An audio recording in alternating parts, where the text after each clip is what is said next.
Greetings, metallurgists. What's going on? Episode 156. Happy Friday. Hope you've had a great week. Good to see you. Alan, what's been going on? I'm full of cold medicine, so I'm a little bit loopy tonight. But Right on.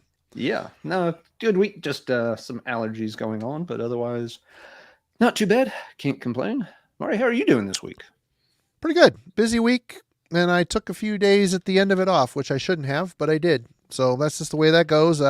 If anybody that was up in Marquette last Saturday, hey, we had a great time. Thank you for inviting the Glorious Dead. We had a great time at Cognition Briggery. Awesome. A lot of fun. Good to be up there again, see Lake Superior again. Be in the north. The north is a wonderful, beautiful place. So a lot of fun up there. And yeah, that's it really. Other than we have an awesome guest to bring out here as always. And you had something you wanted to talk about before we bring him out. Oh, yes. We've got just a couple of quick announcements. Mine is a reminder. A couple of weeks ago, we gave away a pile of VCLT CDs to Mark L. Mark, haven't gotten a response from you, so I don't know where to send your stuff. If you want to email Marty through Bindrune, that might be the easiest way to get in touch with us. YouTube is really picky about comments. There's a lot of scams going on about, contest winning and email addresses and stuff. So if you've tried posting something, Mark, and it's just not coming through, just send Marty an email through Bindrune and he will get me your address. Or Heavy Metallurgy channel at gmail.com. That'll work too. Heavy Metallurgy channel at gmail.com. Just send us your address, Mark L. Also at Joseph Kiss Sr., I think was your other YouTube handle. So be glad to get those to you. I haven't heard back from you, but I think it's just the YouTube algorithm keeping us from communicating right now. So get in touch with us. We'll get you your stuff. That's all I had. Now, Marty, you've got something to announce as kind of a new quick intro segment for us. Yeah, we figured last week that we would start announcing new releases, as Friday is traditionally release day, new release day in the music industry these days. It used to be Tuesday back in the day. Now it's Friday. I'm just going to go through a list of stuff that come out today. Please go check out your favorite metal distribution or store to get any of these if you're interested. We're not going to give you any insight on any of them. Half of these we have not heard. So on this day, 4/26/24, new releases. We've got Accept Humanoid on Napalm Records, Barbarian Swords, Fetid, Base Record Production, never heard of that label. Baron, Beneath the Blazing Abyss on Transcending Obscurity Records. Dark Throne, It Beckons Us All on Peaceville Records. Yep, I'm a hypocrite. I ordered it. I said I was never buying another Dark Throne record, and I bought it. So looking forward to hearing that and being disappointed. Deicide, Banished by Sin on Reigning Phoenix. Full of Hell, Coagulated Bliss on Closed Casket. Inter Arma, New Heaven on Relapse Records. Lee Aaron, Tattoo Me on Metalville, which is apparently a covers album. Necronomicon, The Demos on Vic Records. Tigers of Pantang, Live Blood on Mighty. And lastly, Vesperian Sorrow, Awaken the Greylight on Black Lion Records. All these records dropped today. Go check them out. They should be readily available to stream or however you process your music. Go for it and go check it out and let us know how they sound. Yep. And right before showtime, it was also announced over on Bandcamp that Riot City has released, I believe, a live recording from a couple of years ago. So fans of Riot City, you've also got that just came out kind of last minute today. One to add to the list.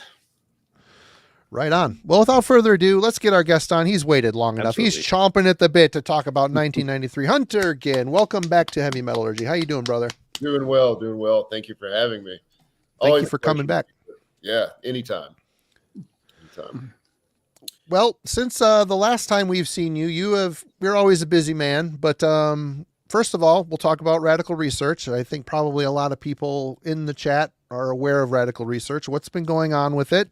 How's it doing? And where can they find it if they're not familiar with it? It's going well. Jeff and I have been a little off of our release schedule. We had a very disciplined run for a while, and life does what it does, and it distracted us. We're going to start trying to at least record every 3 weeks. We actually, which is not typical for us, have the next, I don't know, 12 to 15 episodes already mapped out, which is kind of helpful. I mean, at least in preparation, and it gives us some direction. But it's going well. Kind of like you guys and I were talking before, you got this great community around what you do. We're really fortunate to have a great engaged community around what we do too. And one of the most rewarding things that I've seen are the Facebook playlists that we post. And our listeners have found so much common ground between them that there are all these conversations that sort of take place as a sidebar. It's not even about radical research anymore. So I think some people have become friends just as a function of that and the kinship that they have. And one thing Jeff and I realized, there are a lot more weird people out there than just us. So that's been a real comfort. Yeah, it's always good to know that you're not the only one. Yeah. And if you're not familiar with radical research, it's a podcast that I co-host with my friend Jeff Wagner, who edited Metal Maniacs back in the 90s and has written books like Mean Deviation, Soul on Fire, which is the biography of Peter Steele, Fate's Warning book, got a Voivod book coming out imminently, I would think. I'm really excited about that. And our website is radicalresearch.org. Or Radical Research Podcast. I can never remember which one. You just type Radical Research Podcast in any web browser, you'll find us. Yeah, and you can also use the link in the video description down below. We've already got it loaded there for you, so there's no excuse for not finding it whatsoever. And you've also got a written document in the works yourself. Jeff's not the only author over there. Yeah. So and in fact, we should be. I have a magazine that I co-edit with my good friend Thomas Knoll, and it's called Deserts of Hex, and we did an issue last year, and it did really well. It sold out pretty quickly. We only did 50 copies. We're going to do 100 of this next one, but Sunday I'm meeting with my friend Ryan Madsen, who does all the graphic design for it, and we should be ready to go to the presses any time now. So I'm really excited about that. Yeah, there's a bunch of cool stuff in it. Thomas did a really long interview with John McEntee about the whole Mortal Throne saga, recording that. We do pretty much a full discographical survey of Deathspell Omega, pretty much everything from C Monumentum up to The Long Defeat. And that's me, Thomas, Forrest Pitts, Paul Stolp, and Jeff that did that, and a bunch of other cool stuff. So I'm really excited about it. Wow. Awesome. Yeah, the first episode, or the first issue rather, was really, really interesting. So looking forward to the new one for sure. Thank you.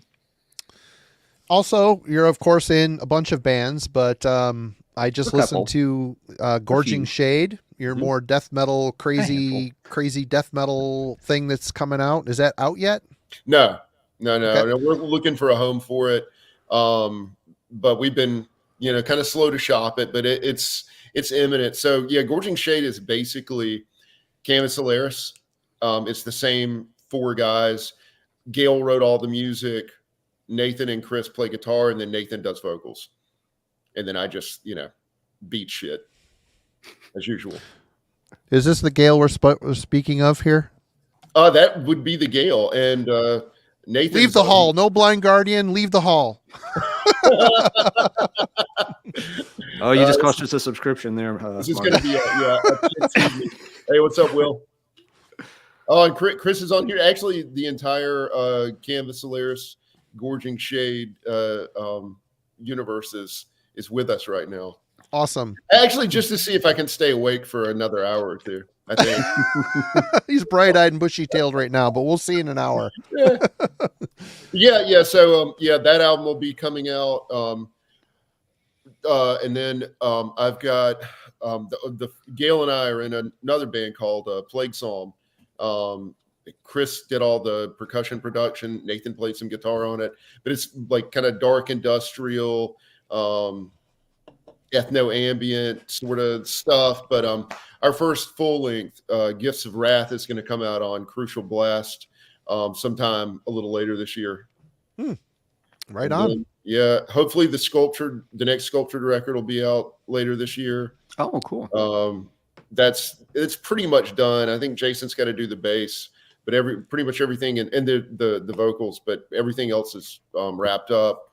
And then more Agalloch shows. We're headlining MDF this year, so that's exciting. Very exciting. Yeah, Friday night. Friday night. And then I don't know if it's been announced yet. And as the new guy in the band, I wouldn't want to spill any beans that are not mine to spill. But later this year, we're going to be going to a place far, far away and doing some shows. But so that'll be fun. Nice. Very Fun. cool. And of course, everybody wants to know is there going to be new material, but you're not going to answer that. So we'll just. I can answer it. You know, I hope. I would love for. I would bet. Material. I would fashion a guess that they would. I would hope so, but I would hope so. We'll see. Yeah. Yes, but yeah, I got lots of cool stuff going on, Hunter. Yeah, I'm very. Yeah, and couldn't happen to a nicer guy. We're all really stoked that you've had 100%. so much cool success. I bet you say that all the 1993 obsessed boys, don't you? Only the ones who avoid the out of season melon. Yeah, Trust there me. it is. Yeah, it's the one sin I won't commit. You would do anything for love, but you won't do that. Nope. And that'll be the last Meatloaf reference tonight, I swear. There's actually a lot of things I wouldn't do for love either. So Good deal. Good deal. So Alan had the idea of 1993, and he said the perfect guy for the job is Hunter Ginn. Why would you? How would you come up with that hypothesis, Alan? Duh. Or to elaborate slightly, I think Hunter's widely known as a big proponent for this particular year. So it's a year we haven't covered. We jump around in the heavy metal timeline. 1993 is one of the last years in the early 90s we hadn't covered. And listening to a recent radical research podcast on my commute, as I'm prone to do many days, it's like, we do need to hit 93. When the time comes, I know the man to call. So I got in touch with Hunter. His schedule is obviously very, very busy these days. So I basically just, pitched him the idea, like, whenever you can fit us into the schedule, if you're interested, we'd love to have you for that topic. And yep, Hunter was gracious enough to make some room for us on the calendar so that we could talk about this year with him. He's got, wide musical interests in different different genres and such. So, and 93 is a year where that's important because stuff's happening in very different directions throughout the heavy metal underground in 93. So yeah, he's kind of the perfect man for the job. Absolutely. Well, but Hunter, what would you say? I hope I do you proud. I have absolute faith. But yeah, Hunter, what would you say? What is the attraction to 1993 in a nutshell? What makes it kind of stand out to you? I think it's, that sort of like mongrel sound had been developing for a while. I mean, as early as, the late 80s, 91, you had, sort of the metal became less essentialist and more open to other influences, or it became acceptable within, metal decorum to entertain influences from outside. For me, 1993 is where that dialogue reaches a fever pitch, and in a whole bunch of different ways. I mean, I can't see them all because of my likeness here on the screen, but I mean, the Anacrusis record, all the post-punk and goth kind of stuff in that, in Prague, Disembowelment, and all the eerie sort of, exotic and Middle Eastern ideas. You've got obviously Cynic in the back, and Fusion and 80s King Crimson. So I mean, it's a year of possibility for me, and you know, I don't think Nathan and I don't think we ever tried to completely ape 1993, like when we were starting Canvas. But 1993 was kind of our lodestar. Like, we want to be able to do whatever we want as long as it's cool to us and it sounds good. And 1993 was a year where everything was permitted and nothing was forbidden anymore. I agree with that, but I want to interrupt you for just a second. Sure. Let's be honest here. Cynic's focus was largely disliked. I mean, there's a small group of people that liked it, but bands were they're starting to open up their canvas and add more color to their painting, but it was met with a lot of opposition. No, they couldn't get arrested. I mean, neither could Atheist. Right. I think Pestilence's Spheres was totally derided. None of that stuff was popular at all. Death got a pass. They got a pass because they were death. Yeah, pretty much. Yeah. I mean, I think people went to see them and bought Focus because those guys were on Human. Goebel was in Monstrosity. No.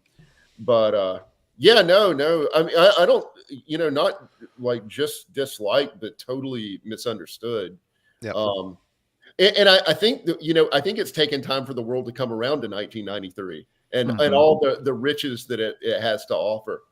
Because I mean, I slept on things back then too.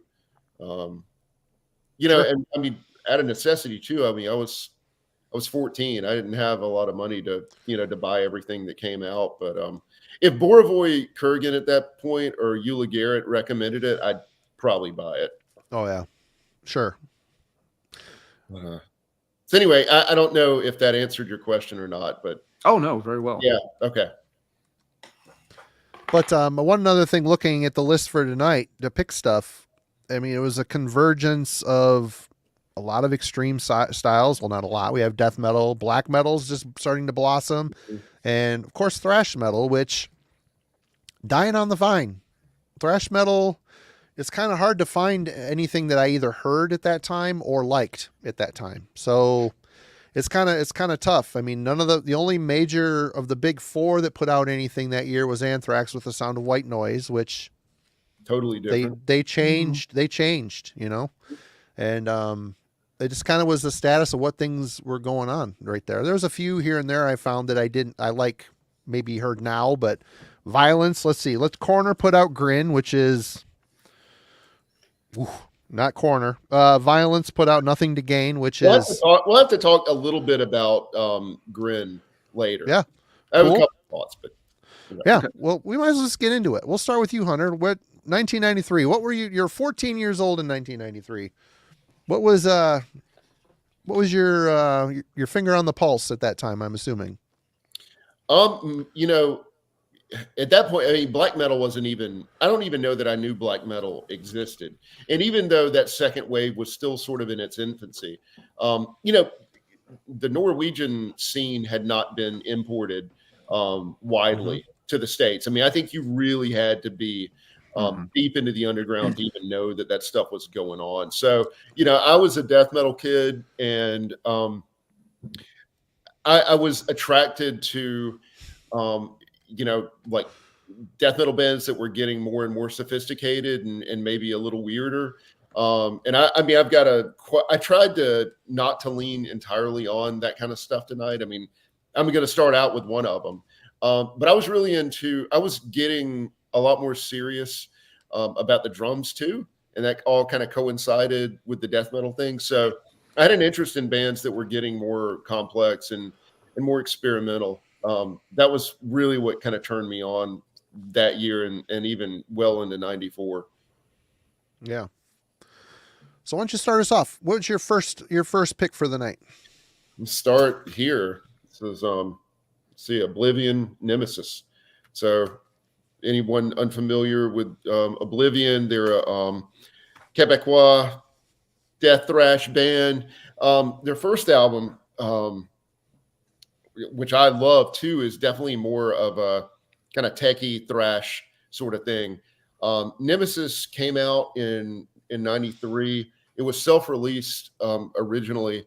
they actually, as far as I know,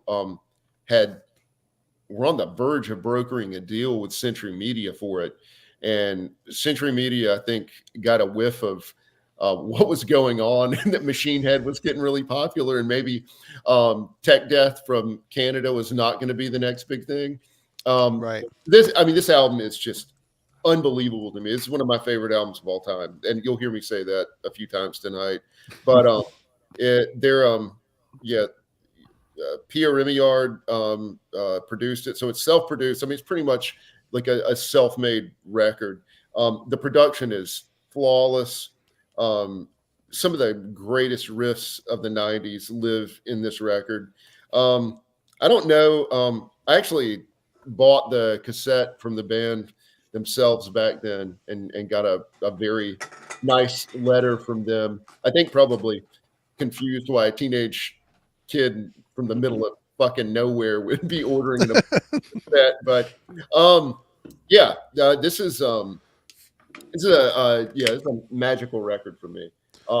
It still sounds totally futuristic to me too. We were talking about things that sound infantile or naive, that haven't aged well before. This has aged well. This will sound futuristic in a long time. I like the Souls of Mischief comment over there from Andy Man 73 to 1993 to infinity. I gotta say, Oblivion is one of those bands I'm super late to. I finally, like last year, got a bootleg of the first album on CD, and that one I've never heard, and it's great. And every time I look them up online, it's like, I am not paying that price. And someone was saying they gotta, hey Mark, what's up? They got to reissue that shit. For me, after I'm done after Nemesis. They got on Cyber Void, and then Carnivore Motor Mouth or Mother, whatever it's called. They got groovy, and they drank the mid '90s water, I'm afraid. But the first two were amazing. That's an awesome start. What's that? Yeah, that's my first pick. Right on, Alan. What was you doing in '93? Before we get that, just in case folks missed, I think Captain K just mentioned Awakening is supposed to be reissuing Oblivion. So I missed that. It's in the works. But yeah, let's see. 93 for me, early college. So I was definitely getting a chance to check out more heavy metal stuff with college radio being available, and having a record store actually within walking distance instead of an hour's drive away from where I grew up. So was checking out more stuff. Like Hunter, though, black metal was not even on the radar in my corner of the Midwest. 1993, there was no discussion of black metal, those bands, nothing, not a blip. It was very much death metal, more death metal, still some traces of other things here and there, but it was mostly a death metal region for sure. But I want to start with something that's not death metal. I'm already sorry to step on your toes. I know you picked this one too, but that's all right. We're going to get a lot of that tonight. We're going to start with the album that Sentinel Steel magazine named Album of the Year in 1993. And that album is Screams and Whispers by Anacrusis. Dennis picked this as his album of the year back then, and deservedly so. It's got to be in the conversation. Anacrusis, of course, very cool band, very unique. Every album, they had progressed and tried different things. But as soon as I read this article, and it was literally, it's like I got this issue in the afternoon mail, was reading it that evening, read the description, like, I'll bet they've got that at the local store. I checked my watch, like, they're open for 20 more minutes. If I run, I can get from campus to the store before they close. And sure enough, they had it on the shelf. They were usually pretty good to have like one-off copies of Metal Blade titles. So I ended up buying it like at 8:50 p.m. before they closed the store. Took it back, played it probably 2 or 3 times that night. It was instantly hooked. Mm-hmm. As Hunter was describing it earlier, it's got a really unique blend of influences, not all of which I could appreciate at the time. I didn't know where all their sounds were coming from. I just knew that it was very cool, intriguing, and unique. The thing that immediately stood out that, I could latch onto was Kevin Nardi's vocal performance. Nardi's always famously associated with, his, incredible screams. Marty, I think you usually describe it as like, somebody skinning a cat, which is pretty much spot on. But he also has this incredible range in his voice. He can be doing those, just paint stripping shrieks 1 minute, and the very next line of the same song, he can just be doing this soft crooning voice that just calms the soul until he just, reaches in and just, rips out another chunk of flesh. It's amazing how he has, such control and can go back and forth like that. And these songs, yes, the riffing is great. There's great melodies throughout them. They're very catchy, well put together songs. And again, I didn't know it at the time, but something else that made this album really special compared to the previous one is this album has a very nice, kind of rich, warm tone to it, which accentuates those kind of quiet moments very nicely. And plays a little bit of contrast, with those shrieky moments. You compare this to like, Manic Impressions, which, we've talked about before, is a great album. I had not heard it at the time I got Screams and Whispers, but, Manic Impressions has, such a, cold, sterile, it's got that tech thrash sound and it works pretty well. But, I really like, the change of direction for this one, that they did a very different production to it, and it makes the material really vibrant and stand out. So yeah, the album it sounds great. The individual songs are great. The track order is magnificent. The whole thing, just start to finish, really doesn't have any weak chinks in the armor at all. So you're both right. I agree with the sentiment y'all said earlier. 1993 thrash metal its original phase is done. Those big bands are not going to be making classic thrash albums anymore. They're all going in different directions, different lineups and stuff like that. And that's okay. They go do their things. But yeah, Anacrusis was never a traditional thrash band so much in the first place. Maybe on the debut was the closest they got. But this is what I was wanting to hear more thrash sound like in 93. I wanted them screaming and or whispering. I gotta say, I listened to that today in excitement. I love Anacrusis. I love a lot of Nardi's solo stuff too. Although Ken doesn't take criticism well. We'll just leave it at that. And Marty, nobody likes to be told they got an ugly baby.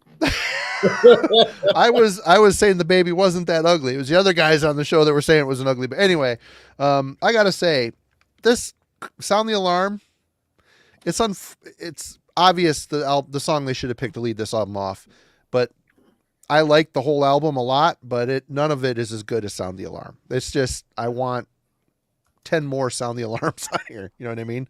I still think it's a great record, but man, that song is so freaking amazing.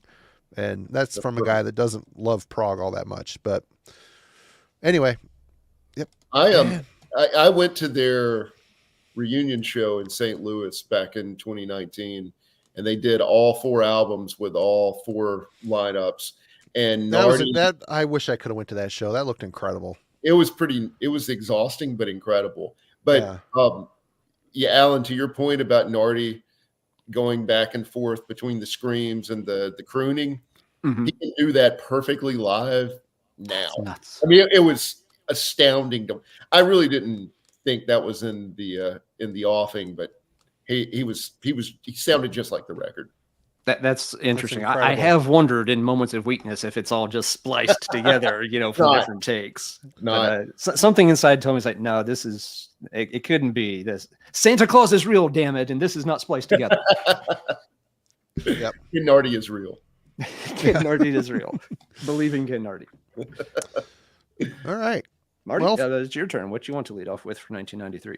For me, I'm 4 years out of high school.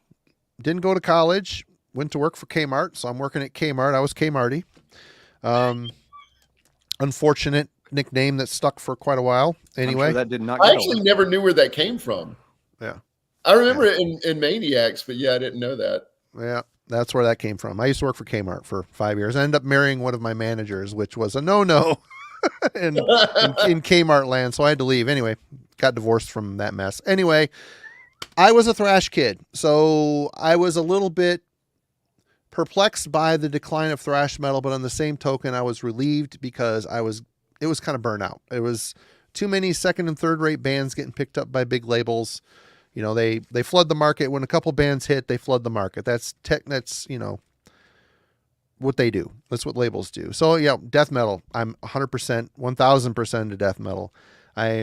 Black metal isn't on my radar yet. It isn't until a year or so later, but I'm still going to show some tonight. But it wasn't until a year or two later I ended up getting a couple things that, reading the article, all the, you know, the true crime drama that was surrounding the Norwegian scene, of course, was one of the best PR marketing ploys ever. But yeah, death metal's my thing. But I'm going to start off with obviously the best album that came out in 1993, and this one's for Alan. Oh wait, how'd this get in here? He's trying to kick me out. Look at him. Look for the. Yeah, it took a minute to slow on the trigger tonight. We'll just let Marty think it. You know, you give people a platform. You expect them to use it responsibly. They abuse their power. It's an abuse of power. Yeah. Now he can just sit there and think about it for a few minutes. Yeah. Whatever. Because I am a magnanimous sort, we'll give him another chance. Have you thought about what you've done, sir? I did. I knew I was going to get kicked out for it. I just had to pull it up just to poke the bear a little bit. Big Mercyful Fate fan, and when I heard that most of the original members were getting back together, very excited. And In the Shadows is what came out of it. And I got to say, I wasn't disappointed. I was actually quite happy with this record. Really, the only Kim Ruz is the only guy not on here, the original drummer. The rest of it, and I think it's, I can't remember, who's Snowy Shaw on drums on this? Snowy Shaw, yeah. Yep. Other than the fact that it was probably recorded in the US, once King Diamond moved to the US, the atmosphere and the sound of both bands really changed a lot, which bums me out, but it's still good. And there's, you know, you got Gruesome Time on here as a favorite. Shadows is a favorite. Of course, Egypt, The Bell Witch. Those were the two singles from the album. Return of the Vampire. I think that's got Lars Ulrich on it. Am I wrong there? Yeah, it does. It does. Yep. I waited in line at the record store for this because I heard it was coming and they had 2 copies of it. I went home with one of them. And they didn't let me down. I thought it was a good return to form, and I liked a couple of the records after this one as well. It's just you got my favorite guitar duo, Hank Sherman, Michael Denner. They complete each other so well. They complete each other's sentences musically, and I've always appreciated their solo work and the way they wrote riffs and the way they constructed songs. Obviously, King is part of that too. He's also a songwriter in this stuff.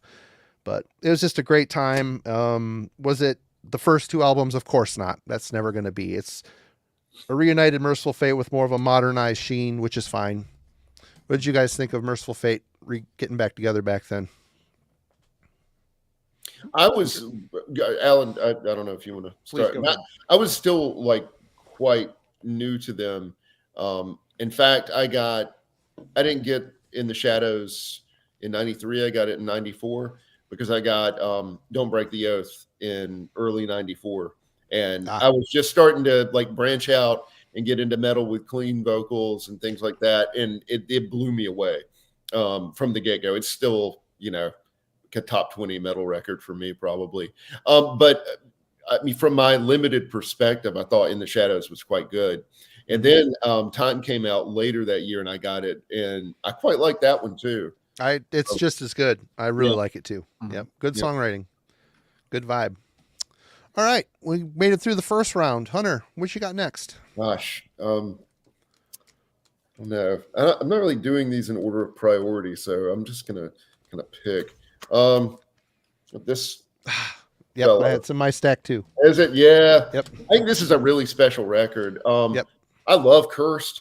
Cursed is one of those records. Like if someone asked me what does death metal sound like, it's like, you know, Gorguts, the first Gorguts record, or Sinister Across the Sticks. It's one of those records that, like, if I played it, like, they would understand what death metal is. But Odium was such a surprise to me.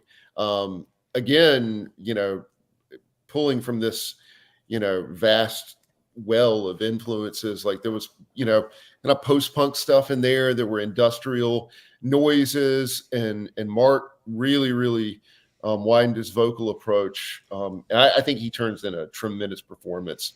But I think it was recorded at Woodhouse, and it's got that big, spacious, organic sound that that a lot of those records recorded there had. I think it's a super special record. I remember thinking it sounded kind of futuristic at the time. Yeah, they tried to put some industrial metal clangs here and there. It kind of hinted of what was to come on their follow-up album. Yeah, but which I feel like one of the few 10 people in the world that Feel Sorry for the Fanatic. I always liked it. I like which that is record. Weird. Yeah, no, I like that record. Just them doing Killing Joke. Well, I love Killing Joke, so yeah, pretty easy. Yeah. So, what do you guys think? I love Never really got into Morgoth, so we'll let you and Marty take care of this one. I was a big fan of the EPs, the Eternal. Well, it came out as the Eternal Fall, Resurrection, Absurd. That's what I got. And then I ended up getting the EPs separately later. But Mark Griva's vocals were very Chuck inspired, and I always loved that. Of course, loved it. Loved the German style, the sound. Cursed, awesome. Better. And this one took me a little bit more to get into, but I ended up loving it. This time, the albums I had to spend time with, they typically had a better payoff. And the ones that are instant love, the instant love shit just doesn't seem to stand the test of time as well as the stuff you have to dig for, Usually. But yeah, it was cool. They're starting to fart around with some more modernized sounds and clanky industrial loops and weird shit. And it was still a great song. Mark's voice was a little more restrained, I think. Oh, not as grovelly. Yeah, not good as stuff. Yeah. Good shit. Good pick, Alan. Thank you. All right, so let's see. Yeah, like Hunter, I've got stuff. Yeah, just from here on, I'll go pretty random. It's definitely time we went to Norway for 93. Yeah, a lot of Norwegian stuff. Like we said, some places wasn't getting a lot of attention, and this one, I think, was definitely under the radar for a lot of folks. But very cool band, underappreciated. It is Conception. You thought it was going to be something black metal. It's not. Conception's Parallel Minds. This is, more of a power metal band, but definitely on the progressive side of things. Not the typical, power, speed, metal, Halloween, gamma ray fare whatsoever. This is their second album, and they really come into their own on this one. The debut album is not bad, but you can tell they're kind of trying to find their footing a little bit. They've got some interesting ideas, but they don't always come together. This album really starts to click right off the bat. The first side of this, what would be the equivalent of side A, with Water Confines, Roll the Fire, I Close My Eyes, Silent Crying, and the title track, Parallel Minds, is one of the best sides of progressive power metal I've ever heard on an album. Now, on side 2, it kind of levels off a little bit for me. They kind of hit a plateau. But yeah, that first side, just everything is very smooth. They've got, one of the best vocalists at the time in Roy Khan. The guitarists are absolutely brilliant. Very, very good work in different styles. They would add like little accents from different, genres and stuff, and just do them perfectly. And here, just, the songs are very smooth. Again, it's relatively lightweight stuff. This is not headbanging material per se, but it's brilliantly done. The band would do at least one more album before Khan would move on to fame and fortune with Camelot. They've done other albums as well later in their career, but yeah, Parallel Minds is one of the standouts from them, and a band that still has never really gotten a ton of attention. As we'll probably see tonight, thrash was not the only genre having some issues around 93. Power metal was in a funny place too, with Marty's Halloween chameleons kind of thing. Bands were doing some strange stuff, and the bands that were doing good stuff were still pretty underground, or were very much isolated in like Europe and Japan and weren't getting a lot of attention elsewhere. But Parallel Minds, very cool artifact, even though it didn't get much attention back then. Anybody familiar with this one? I was scanning through eBay. Power metal eBay random searching CDs, saw it last night. I'm like, Alan showed this before. I should check it out, but I didn't pull the trigger on it. Yeah, it might be a little lightweight for your tastes, Marty. I'm not sure, but yeah, it's really well crafted stuff. Have you heard it, Hunter? No. I do not like Roy Khan's voice at all. So Where's my mute button? Where's it at? yeah. You're the guest, so you get one. You get one. We just keep pissing Alan off tonight.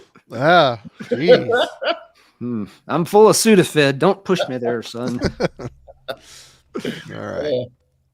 Well, I'm Over to death you, metal. I'm going to be landing on and sticking with for a while, so I'm going to get my few heavy metal things out of the way. We got Insanity and Genius from Gamma Ray. This is the third album, and Ralph Sheeper's last album with the band. This might not have all of the big songs that still kind of stand the test of time. It does have Last Before the Storm, which is a great song. There's a lot of really good songs. This is a little bit more aggressive. I think out of the first three records, it's the most consistent. It's really great, well-crafted German heavy metal. It just is. The one thing that has always bugged me is that Kai wasn't singing on this stuff, although I do like Ralph's voice. I know Alan does not. I think he did a really good job with Gamma Ray, and I think his voice got better as he went on, with Primal Fear. I'd agree with that. His voice got a lot better over the years, but this is a really good record, and I had to get my Halloween in here somehow, and I'll do it. Everybody take a drink. Yep, take a drink. But this is a good record, and I've come to really like the first three Gamma Ray records, in spite of them being a lot of great songs mixed with some silliness. But here, I think the silliness is all fairly much out of Kai's system and getting poised for the greatness that comes after this one, Land of the Free. So, yep, Gamma Ray. Had to get that in there. Love that record. Yeah, it's great. Great band. Ralph Sheepers has exemplary chest hair and mullet style too. I love it. Yeah, I know. Yeah. He's gotten way pumped too. And then he opens his mouth and lets us all down. See, Alan? Like you're right though, Hunter. You see him, he's just like, now there's a man I could love. Yeah. Oh nope. Deal's off. Go and sing. I'm still polite, surprised that I found out that he was supposed to sing on Scanner's Hypertrace. And then the singer came back, and then Ralph ended up doing all the backup vocals on Hypertrace, which I didn't learn until last year, maybe. Yeah, cool. Yeah. No, that is a pretty good album, all joking aside. Again, I think it's a bit front-loaded, but the first several tracks on that are really good, and then it kind of gets a little weird. But they have worked most of the kinks out of the Gamma Ray equation by that one. You are correct, Marty. Yep. All right. You're back, Hunter. Okay. I don't really know what this is. It's on Earache, and I love it. I don't know if it's metal, and I don't know if we have to. It's heavy, but anyway, it's old musical Dimensions of Sleestack. I got Low Flux Tube when it came out, largely because of the Grind Crusher poster. So everything on there. Pretty much anything with Earache's logo on it back then, I would buy. Had to have it. Yeah, and it was fairly safe back then. It got very unsafe just a few years after that. But I mean, Low Flux Tube is such a futuristic record. It's anybody that doesn't know, it's James Plotkin and Alan Dubin, who are now in Con8 with Stephen O'Malley. And but Sleestack takes all that weirdness and just mutates it and stacks on more and more weirdness. It's one of the most wild sounding records, some of the most inventive guitar playing on any heavy music record that I know of. And Jeff and I dedicated a full episode to Old. They're a favorite. Nothing quite like them. I own 0 Old. I've heard them. I thought their tracks on the Grind Crusher thing were interesting, but didn't. And that's not. Yeah, the stuff on there is older, earlier. They really came into their own on Low Flux too. But You should give it a spin sometime. That one, and if you like it, maybe Sleeve Stack. But it's an acquired taste, I suppose. But Right on. yeah. Okay, Alan. Very cool. Yeah, and good shout out here, Joshua, for Motorhead's Bastards in '93. I didn't pull it, but yeah, great Motorhead album. You couldn't find it anywhere. That album, I don't think it got an American release in '93. If I'm wrong, please let me know. But yeah, it was a real pain tracking that one down. Even for a couple of years after that, it was just nowhere, which is sad because it was an awesome album. Anyway, let's see. I was in Norway. So looking at the map in my brain, yeah, I'm pretty sure for my next one, we've got to go from Finland north from here. Oh, Bastard. Oh, okay. Everybody had this one. Oops. There we are. This album is so fucking good. Yeah, this was still so good. Yeah, it really is. Yes, it has held up incredibly well over time. This was my introduction to Sentenced. I did not hear the debut until long after this. It was one of those. It was just, it was getting some reviews. It was showing up in mail order things, and this was one I had to go to the local indie record store in the college town and do the old special order thing because they weren't going to get this one in. But since it was a Central Media title, it wasn't a hard one for them to get either. This is what you had to do, boys and girls, in the days before Amazon and eBay. Instant gratification. Yeah. Yep. They got this one pretty quick. It maybe took them like 2 weeks to get a copy. And since it wasn't an import, it was available domestically. It wasn't that expensive. But yeah, the descriptions I had read just sounded very interesting. So ordered it up, checked it out, and yeah, it's still kind of a relatively unique album. One thing is it's a very vicious sounding album. It just really, has this, very nasty, destructive edge to it. Like it's really just trying to scythe its way through anything in its path. The riffing is sharp, the vocals are sharp, but all this in an incredibly good way. And with, a lot of melodies worked into it. It's not like it's, atonal. It's not just brutal for the sake of trying to sound brutal or anything. And, while it's, kind of cold sounding, it's not tech death cold. It's not lo-fi, dark throne, cold either. It's just got, kind of this frosty edge to it that really helps it too. Yeah, so it just a very visceral listen. It struck me right away. Has stayed with me all this time. And I think one thing that makes it kind of special too, and y'all please chime in, is that it's the only album they did this way. As we've talked about this band in the past, Sentence reinvented themselves on each of their first 4 albums. So this was the only time they did this style. They absolutely fucking nail it. You want to hear more, and it doesn't really exist, and no other band has necessarily ever really emulated it either. So it's this kind of cool one-off artifact that is just amazing in its composition. And yeah, we're still kind of looking for something that sounds like it. But since everybody else pulled it too, let me shut up and give you all a chance to talk about it. Go for it, Hunter. To me, not always, I think really in the last 5 or 6 years, because it's a record that I revisit pretty regularly, as I do with the Muck to end the Love and Death.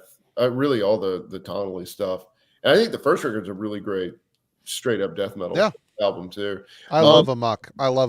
Yeah, a Muck's incredible, but there's an atheist vibe to a lot of North From Here too, and yeah, I can see that, and I kind of hear a kinship between.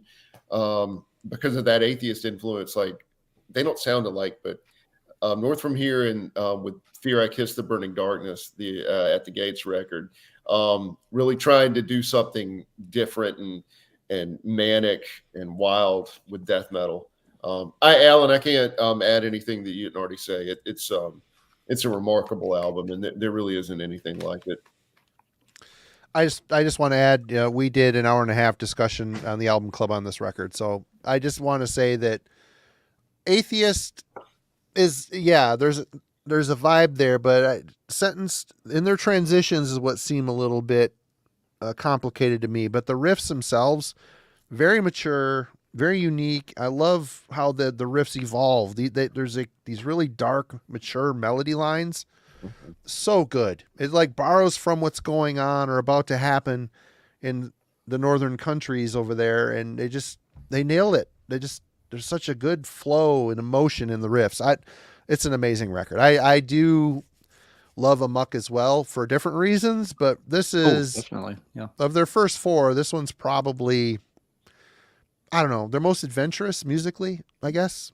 But I'd say, yeah, that's a good way to put it. It's fantastic. Absolutely fantastic. But is it my turn? It's my turn, I think. It is your turn. It is. All right. I did not have this record when it came out in 93, so, full transparency there. But thanks to Jurgen, he got me back on the train on this band.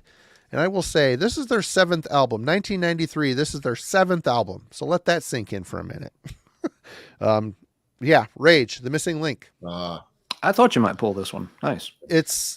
I prefer Trapped, the album that came before it, but this album is just as good as Trapped. There's just a power trio, German heavy metal, sounding like no one else from Germany. They're doing their own thing. PV's voice is completely unique, strange, and it works. It just works with this stuff. Obviously they just released their 27th record this year, after Lifelines, and it's a double 27th, 28th. Does it matter? My kid just bought a Rage record like two or 3 years ago. He bought some record he got on Amazon, a vinyl of it. So I'm glad that they're still putting out stuff that people like. I still like this band. Love them or hate them. I mean, there's not really much to hate unless you just don't like the sound, because it is a bit different, and every album has something to offer. I've got about half of the catalog. I don't have it all. Between me and my kid, we're a little over half now, but they always offer something good and always well written. He's very good at writing strong choruses and very interesting songs. So Rage, The Missing Link. If you have not heard this, definitely check it out. It's a banger, and I would recommend even higher Trap that came before it. But yeah, I think Trapped and Perfect Man are probably my two favorites. But me too. That's a good one, man. Yeah, yep. I'm a big fan. Another good example of some of those traditional German bands still doing well around 93, but they weren't getting really widespread attention either. Very regional success. They were regional. They had their fan base. They weren't changing their sound so drastically like thrash bands and other bands were. They were just kind of locked in and going to do their own thing over here, and the rest of the metal universe would do other stuff. And it obviously worked out okay for them because they're still going. The most experimental they ever got was fucking with the symphony shit, which is still interesting. It still sounds like Rage with symphony, but I don't know. All right. And just to piss Gail off, Blind Guardian released an album in 1993. Tokyo Tales. What? Somewhere far. Oh, is that 92? Yeah, Somewhere Far Beyond is 92. Okay, so it's just Tokyo. That's a great live album, by the way. It's a killer live album. Yes. Sorry, Gail. I'll put it whatever. 90s Blind Guardian rules. Yeah. And it's kind of the last of the early 90s Blind Guardian, because after that, they really do start going more and more, in the symphonic direction. So that live album is kind of their last hurrah of highlighting the old Power Speed glory days. I gotta say, I know, Alan, you don't love the new one, God Machine. My kid bought it. I've been listening to it with him a lot here the last couple of weeks. It really is good. It really is. I mean, they're kind of doing what they think their fans want. But there's some 4 really good songs on it, but the whole album is really solid. And they're like the first couple tracks are very speed metal-y. They're trying to reach back to that early stuff. So check out the God Machine. Great shit. Good album. Just listen to the first 5 first. Right. Obviously. All right. What you got, Hunter? Oh, okay. Well, I actually saw this mentioned in the chat earlier, so I just figured I would bring it up now. So it's Thought Industry, Mods Carve the Pigs. So are they from Michigan or Wisconsin? I brought a little bit of to Kalamazoo to the Kalamazoo discussion. Yeah, I've not heard any of their stuff. What? I don't know how I've missed it. I know. Is it Radical Research talked about? I know Walton's a big Thought Industry fan. Walton is probably actually everybody in Agalloch is a massive Thought Industry fan. You would probably only dig the first two, maybe. I don't know. That if you decide, I would start with Songs for Insects and then go to this one. Let me write it down because I will forget. A little bit. I don't know. It's still a completely wild, completely innovative record. They're almost impossible to categorize. Even for someone who loves categorizing things, I struggle. I normally fall far short of the task. But it is a more condensed record than Song for Insects, and there's the. I guess it's a well-worn yarn now that Jason Newsted convinced Brian Slagle to sign them, and only someone in a band as successful as Metallica could convince anyone that signing Thought Industry would be a good idea. Like, this is the next thing, man. But Brent Oberlin's a genius songwriter, great lyricist. That just a wild band. That, I mean, again, this is a band that for me really embodies the spirit of 1993. Just completely lawless, do whatever we want to, and we'll make it work. So, is it within like a thrash context? I've always kind of thought they were just like a proggy, techie thrash. Yeah. First album's got a lot of thrash. Yeah, they're very accomplished musicians, and there's a lot of complexity there. This has some of that, but it's got more like noise rock, more just, I don't know, uncategorizable mid-90s kind of weirdness. But it's, the last track, Build a Better Bulldozer's an instrumental. That's basically a math rock song. I celebrate the entire catalog. In fact, their last record, Shortwave on a Cold Day, is my favorite. But it's basically like a really, really good mixture of like OK Computer, Radiohead, and Failure, or something that's totally different. And they were another band that reinvented themselves on every single record. Even if bands fail with that, I always appreciate it. It's bold. It's bold, and it's to be applauded. It doesn't always work, but right. Cemetery is another one of those bands that did that. I almost pulled out Godless Beauty. In fact, that came out in '93. I would have, because I listened to the shit. I might write that down. Well, and and we'll see how this goes. We might need to pull that one out. That's a great record. It's a good record, man. I always liked it. It took me a minute to like, okay, this isn't the first one, but great. We'll get there. Maybe we'll get there later. Yep. I like a lot of their material. All right, Alan. All right. Let's go with this one. I think Contra likes this album a bit, but he said he didn't pull it, so I'm going to. Immortal, Pure Holocaust. Love it. For me, this is like the definitive early Norwegian black metal album. And I know that's not a popular opinion. Most folks are going to pick like early Dark Throne or, Mayhem Day Mysteries or something. And all those are absolutely fine. But for me, this is the album. If somebody said, what's the one album you associate with, early Norwegian black metal? So it's not a contest. It's this. It is pure fucking Holocaust. It is one of the first ones I heard in this style. Not the first, but relatively early. Someone had, in one of the weirder tape trades from that era, somebody in California wanted to hear new wave of British heavy metal, which they knew nothing about. And I was just starting to learn about, okay, there's this new thing happening in parts of Europe called black metal. So I wanted to hear some of that. So we did one 90-minute tape each. He made a 90-minute compilation of black metal, and I made a 90-minute compilation of new wave of British heavy metal, and we traded. Weird trade. But he included a couple of songs from this album, and it was one of the first things, that just reached out and grabbed me. I'm just like, this is insane. I must hear more of this. So I had to track this one down. It is just a relentless album. It's over the top in all the good ways. Even the song titles themselves, just things like, Unsilent Storms in the North Abyss. It's not just Storms in the North Abyss. That alone would be a good enough song title. Unsilent Storms It's got this little European charm where something got lost in translation, but it still makes perfect sense somehow and actually sounds cooler because of it. Hell yes. Of course they're Unsilent Storms. Why wouldn't they be? It's the only kind of storm I want now. Same. Yeah. I'm glad we're getting into hurricane season. And silent ass hurricanes. Absolutely. Yeah. And to keep the storms coming, storming through red clouds and Holocaust winds. Maybe see now I can look at that and think, oh, maybe there's a nod to like Death in June hidden in there or something. At the time that wouldn't have occurred to me. But yeah, just the absolute, ferocious pummeling energy of them.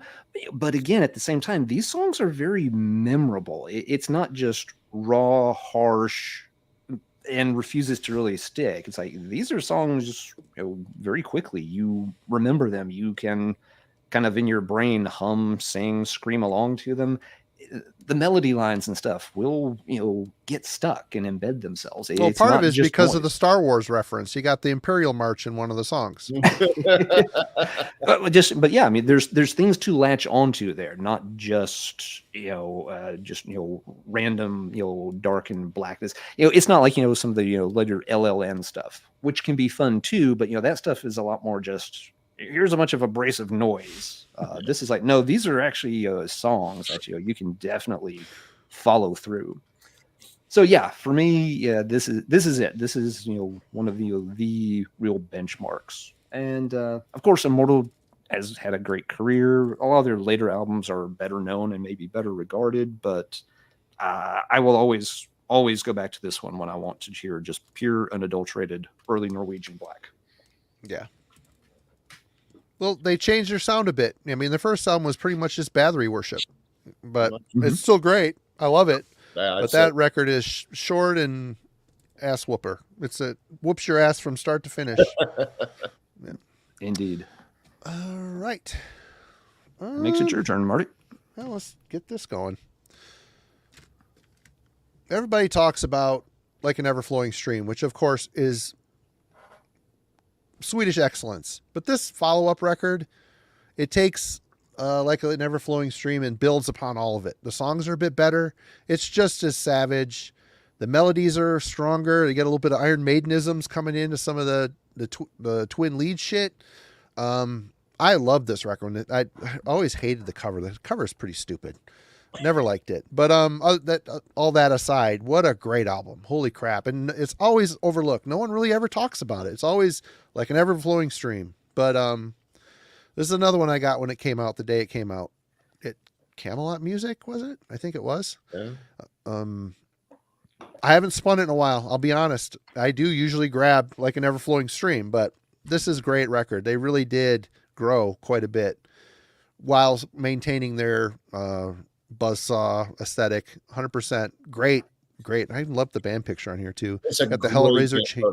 Yeah, the Hellraiser chains hanging down there. You're thinking you're part of the movie set here, but what a great record, man. What a great band. And they've aged so much better than Entombed has. It's ridiculous. If you go, pound for pound or album to album, Dismember beats Entombed in a lot of the punches, I think. But that's just me.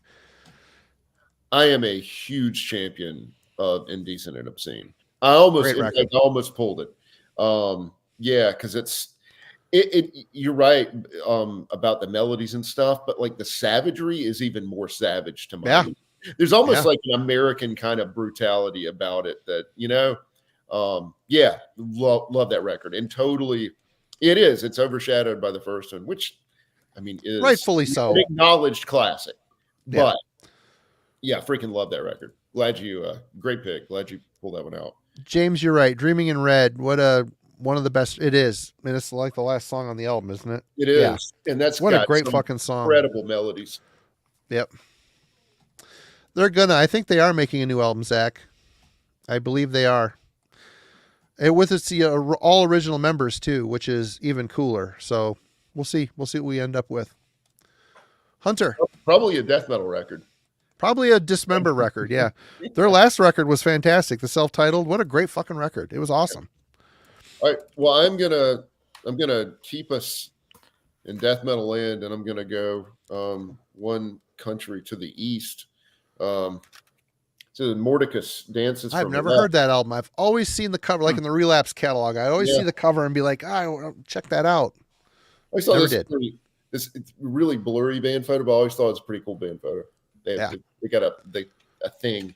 So Morticus is a Finnish band, but really kind of an honorary Swedish band. There's some things that distinguish it from just the straight up Sunlight. It's got the HM2 tone, the buzzsaw, but like in terms of execution, I can't think of many early 90s death metal records other than like Gorefest Faults where the playing is as tight as this, and especially for such a obscure band. I think a lot of people, Marty, like you, like know the name, but never really pull the trigger on it. And it's kind of weird because as a death metal record, it's a little late to the party, but I think it's really, really well done. It's got some really melodic stuff, some twin harmony things. It's got some rockier ideas too, but for the most part, it's just a vice tight, melancholy, badass death metal record. And such a weird album title, Dances from Left. It's a weird cover too. It's a very weird, everything about it. Yeah. Yep. Looks like an early black metal album. It does. It looks like. Yeah, it does. Even the back's also weird and kind of you don't know what's going on really. It's cool though. It's different. Yeah. It's cool. I recommend it. Awesome pick. Like I said, I need to check it out. It's evaded my radar all these years. You Marty, I'm not gonna say I stake my not that I have a reputation to stake really, but still you do. I would whatever. But yeah, I put my my full faith in that recommendation to you. I think you would love it. Right on. Okay, Alan. All right. Well, let's do something a little Swedish here. Katatonia, Dance of December Souls. Nice. Katatonia's had such a long career, and it's been so long since they did anything that sounds like this. Sometimes it gets a little lost in their history, but which is a bummer because I really wish they would have done another album in that style. They were another band like so many we're talking about tonight who were rapidly changing styles from album to album. And Katatonia for several albums there early on were brilliant. As one album, yes, the next one would be different, but it would still be amazing. Oh, that was great. And the one after that would be different, and it would be amazing. And then they would start making a bunch of albums that sounded alike. Sound the same. For like, sad teenagers to listen to. That's what Sentence did too. They hit the, Yes. I always think of Sentenced and Katatonia as kind of parallel in that sense. Really good, dark, heavy stuff early on. And then they both started making music for Hot Topic children. Except there was Hot Topic even around back then? Maybe this is why Hot Topic became Hot Topic has been around for a long time. Yes. Suicide Chic. It was waiting for a retail outlet. Yeah. Yes. Suicide Chic for 15-year-old goth girls. A couple of the more industrious sad kids were listening to those later Sentenced and Katatonia albums and thinking, what if there was a place where we could get T-shirts of these albums? And, the rest was history. But yes, long before that, we got, the brilliance of Dance of December Souls. This is not an album I go back to as often as I should. Every time I do replay it, I'm just like, why don't I play this album like all the time? But it tends to be one I'll play a couple of times, be happy, put it back on the shelf, and just, it takes a while to get back around to it. But yeah, crazy, very over the top kind of vocal performance. One of the reasons they changed styles, after this early material was, guys just like, it pretty much destroyed my throat trying to sing that way. It couldn't be done again. So he had to learn to sing in different ways and, get it under control. But yeah, at the same time, it's got, just, amazing atmospheres, throughout this album where it can sound very dreary, very beautiful, very heavy, very gloomy, and just swirl it all together very, very well. Which for, again, a band doing coming out of the gate on their first album, it's really impressive. Yes, they had done, demoed some of the material before, but it didn't take them a long time to like, refine this sound or anything. They knew what they were doing early on. And in a way, I joke a lot about the later albums and stuff, but they've obviously found success. You could tell from early on, these guys were very talented. They understood great songwriting. And it never surprised me that they would, find a more streamlined sound that they would have more success with. In that sense, they remind me a little bit of In Flames. I think we all knew, even by the Jester Race, that In Flames was a little too good to just keep making the same, Jester Race album over and over and over again, that they were going to go on to bigger things, if not better things, at least better for them. But yeah, excellent album. Definitely wanted to have it mentioned here tonight. I'll turn it over to you guys for discussion or to move on. Ben's right. It's all about Without God. What a great song. They're all great. They're all good dogs. Yeah. They the are all dark, good dogs dark, on that murky melody lines. So good. Alan, I can see why you don't revisit it all that often, though. I mean, I love that record to death, but like, it's a daunting record sometimes, I feel like. It kind of is. Yeah, I mean, big song structures. It's really for a debut, it's quite the gesture. Mm-hmm. They were ambitious from the get-go. Yeah, that's a good point, Hunter. I hadn't really thought of it in that terms. Usually with those, you think of those like big, monolithic albums that are hard to tackle. I start thinking more like, the really progressive technical stuff, which this isn't. Yeah. But you're right. Yeah, this can be kind of, you listen to this and it's like, I have done a thing here. I usually feel like that when I get done listening to it, but yeah. Early Katatonia rules. Great stuff. Marty, what would you like to highlight next? Well, I'm going to stay in Sweden. And one of the best Swedish albums from this era is The Nocturnal Silence. Necrophobic. This is the best album in their career, too. I hate to say it because they put out a lot of killer shit. But man, this is a dark gem. It's death metal. There's a little bit of an atmosphere that might hint to it. I know Dave Parland was infatuated with the Dark Funeral thing. He was in that band. Some of that creeped over into Necrophobic moving forward on like the Dark Side. Is that the name of the album? Mm-hmm. From 97. Yep. But this here, it's just a heavy, dark death metal record with melody and atmosphere to it. What a great record. This was another original CD that was ruined in the great toilet water disaster of years ago when my toilet exploded. It trickled down my CD rack in the basement. Great. But, yep, I don't know if any of you guys pulled this record, but I don't know if anybody in here is familiar with this album, but this is a great record. It really is. It stands the test of time. It's one I listen to a lot from this era still. The songs are just classic at this point. It's a bummer that more people don't talk about this. Yep. I don't know if it's been reissued either. This is a black mark, so I don't know. I don't know. Yeah, maybe one of those lost in the black mark void.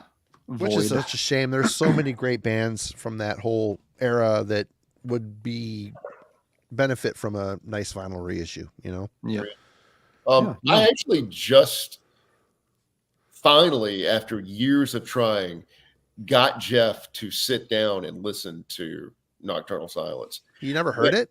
He had heard it back in the day, and I think he hates everything. He hates everything. Start texting him. You son of a bitch. You said I but like something good for once. No, but he was like, Hunter, this is great.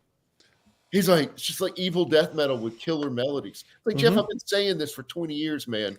Like, join the party. Yep. I love it, dude. It's one that I probably listen to it a couple times a year for sure. Oh, sure. It's a banger. Yeah. Wall to wall. I have not revisited it in forever because I lived with that album for almost 2 months. I think I've mentioned it before, so just to briefly recap, right before I was going out west with a bunch of other geology students, we were doing like about 2 months of mapping in New Mexico and Colorado. And it's like literally like the day before, we made a last minute run by the record store to pick up some tapes for the car. And that was one of the random tapes that, I bought. So it's like, oh yeah, okay, I've heard about this. It's supposed to be good. Sure. But because it was such a long trip, we were really kind of keeping supplies to a minimum. So we just had like, a small pile of cassettes that we ended up taking with us. And so like, that and Amorphous Elegy were two of the tapes that we basically had, on full-time rotation for 2 months there, which was great. Two really good albums. But both of them are albums I don't play a ton anymore because I heard them so much there that one summer when we mapped our way across the West. All right. Hunter, you're back. See if I can fit this. I only pulled 2 vinyls off because they're harder to show, but I'm going to keep it in Sweden too. Great record. I don't know, however you want to say it. So, Don Svana, I don't know. If butchery of Scandinavian language was like a punishable offense, I would I'd probably have gone to the guillotine years ago. Me too. But I interviewed him for Worm Gear on the phone and said Swano, and he didn't correct me. Although I've heard other people say Svanya or something. I don't know what I've heard. Yeah, let's just okay. Dan, old Dan from Sanity and right. Things. But yeah, I still prefer Dawn of Dreams from the year before. That's probably still my favorite Pan.Thy.Monium, but Chaos is another just awesome, weird, like, I don't know. I mean, it's death metal, but it's got some grind in it. It's got psychedelia. It's pretty much whatever. I mean, I am not in general a fan of whimsy in music, but this is like, neither. But somehow he manages to make it work. And I don't the big live crowd noise and playing a stadium. Yeah. Shit I like mean, that. and normally that kind of stuff really turns me off, but yeah, Pan.Thy.Monium just scratch the itch, man. Yep. And not only that, it's heavy as shit. Oh, man, the early Pan.Thy.Monium stuff that I think the Crypt reissued, maybe 10 years ago or so. Like 1 and 2. I mean, that stuff is punishingly heavy. It's like, early Cryptic Kerberos or something, like in terms of shit. Yeah. But and I think there is a latent bolt thrower edge in some of the Pan.Thy.Monium stuff too. Like just when you start adding saxophones and harps and other things, it gets muddied. But man, I big fan of a lot of his stuff. And did you ever hear? Go ahead. Oh, sorry, no, I didn't mean to interrupt. But I mean, he did Spectral Sorrows this year, so which is next. I'm showing that next. Okay. Yep. Did you hear his project called Darkside? DARKCIDE? No. He did one song, a split 7-inch with Infested, which is his other project, which is his Deicide project. The Darkside is maybe the heaviest death metal he's ever done. It's one song called Lord of Evil. Yeah. It is just crush. It's like the song Eaten. He wrote the song Eaten, and it's like that song but heavier. It's so fucking good. There's like some keyboards at the end of it. It is just one of the best. I wish he did a whole album of that stuff. It was so good. So check out Darkside, Lord of Evil. DARKCIDE. It's just him doing everything. He might have got a new piece of gear and wanted to try it out in his studio, so he wrote super low tune, just really mean, nasty Swedish death metal it's just really cool. Awesome. Check that song out. Will do. Kind of like Pan.Thy.Monium, but a little heavier. Awesome. Alan. Saxy metal. All right, let's see. Another big one. One of possibly the band's best album, and I think it's their whole career has lived in the shadow of this to some extent, which is a shame because it's a great career. My Dying Bride turned loose the Swans in '93 and never really looked back. This, of course, being part of the whole Peaceville 3 Death Doom scene, that it was kind of a new take, not just for death metal, but doom metal as well. We haven't talked about a lot of doom metal. Doom metal is always, kind of lurking in the background for a lot of heavy metal's history. But this one, they of course changed vocal styles some, which irritated some folks. Marty, excuse me there. But just bring in the different vocal styles. This very heavy, crushing music, but also very beautiful, sorrowful music. Finding a way to make all these parts work together. They do really just nail it here. After this, of course, they kind of went kind of cleaner and cleaner for a few albums, and then reverted back to heavier stuff. I like most of the stuff in their catalog, not all of it, but I do like a good chunk of it. I do want to just comment on Michael's comment here. Oh, Angel of yes, the Dark please. River is better, though. Oh, hell no. Anyway, continue. I like Angel of the Dark River a lot, but it is a different beast. But yeah, this one just, this is the sort of, standard for My Dying Bride. And yeah, all the early EPs and stuff are cool too. I'm not as big a fan of As the Flower Withers as Marty is. I know that's more his jam, and that's fine. But yeah, I think, this and, some of the early EPs and short form stuff they did, it really, was, setting the mark for the whole Peaceful 3 sound. Some folks gravitate more towards, one of the other two bands. My Dying Bride was the band out of those three for me. So yeah, this was another kind of, we've touched on, Norwegian scenes and Swedish scenes going on. The UK was having a bit of an extreme metal revolution around the time as well, with My Dying Bride being, in my opinion, the best of those three.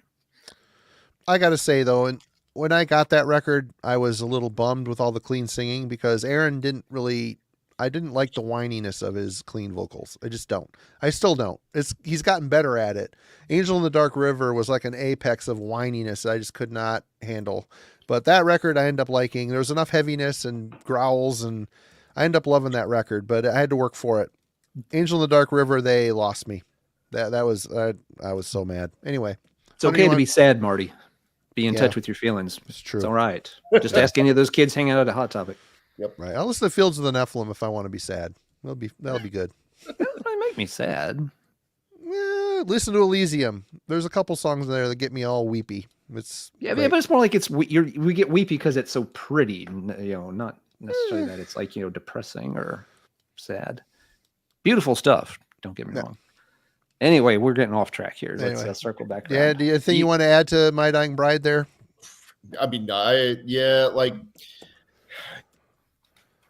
it's tough for me. If I had a gun to my head, it'd probably be Turn Loose the Swans for me. I feel like that album's almost like high art. Like, I mean, it's just a real statement. But I love the early stuff, and I think. I don't think that Aaron gets enough credit as a death metal vocalist. His vocals are super sick. One of the most exceptional of the early 90s death metal guys. And I feel like only Maudlin of the Well, like Byron, was like the only person I've ever heard really kind of remind me of Aaron at his most savage. I have a theory. I don't know if this theory is correct or not, but I've always people that speak with an accent, like Aaron from My Dying Bride, Milla from Creator, there's something about their vocals are sicker. I don't know. There's something about the European on that side of the pond. People that speak with an accent, they just have more of a sick. I don't know if it's a thing. There's something I always wondered about when I was a teenager. Like, is it because of where they're at? I don't know. But Aaron's voice is super sick, and that's why I was always pissed that he like Angel in the Dark River. It's gone. I'm like, that is the best part of this band, one of the best parts of the band, and they're leaving it behind for the whines. It's okay to be sad, Marty. Don't have to be angry all the time. It's okay to be sad. I was angry. I spent $25 as an import for that CD. I was so excited and then for it. You were sad. And I was pissed. I was flipping tables pissed. Like, what the hell is happening here? Anyway. Yeah. But no, Aaron still sounds really great. The opening, they just had a new album come out last Friday. The first track on it is nothing but death vocals, and he sounds great doing it. Yeah. It was a cool way to start the album. 100%. Okay.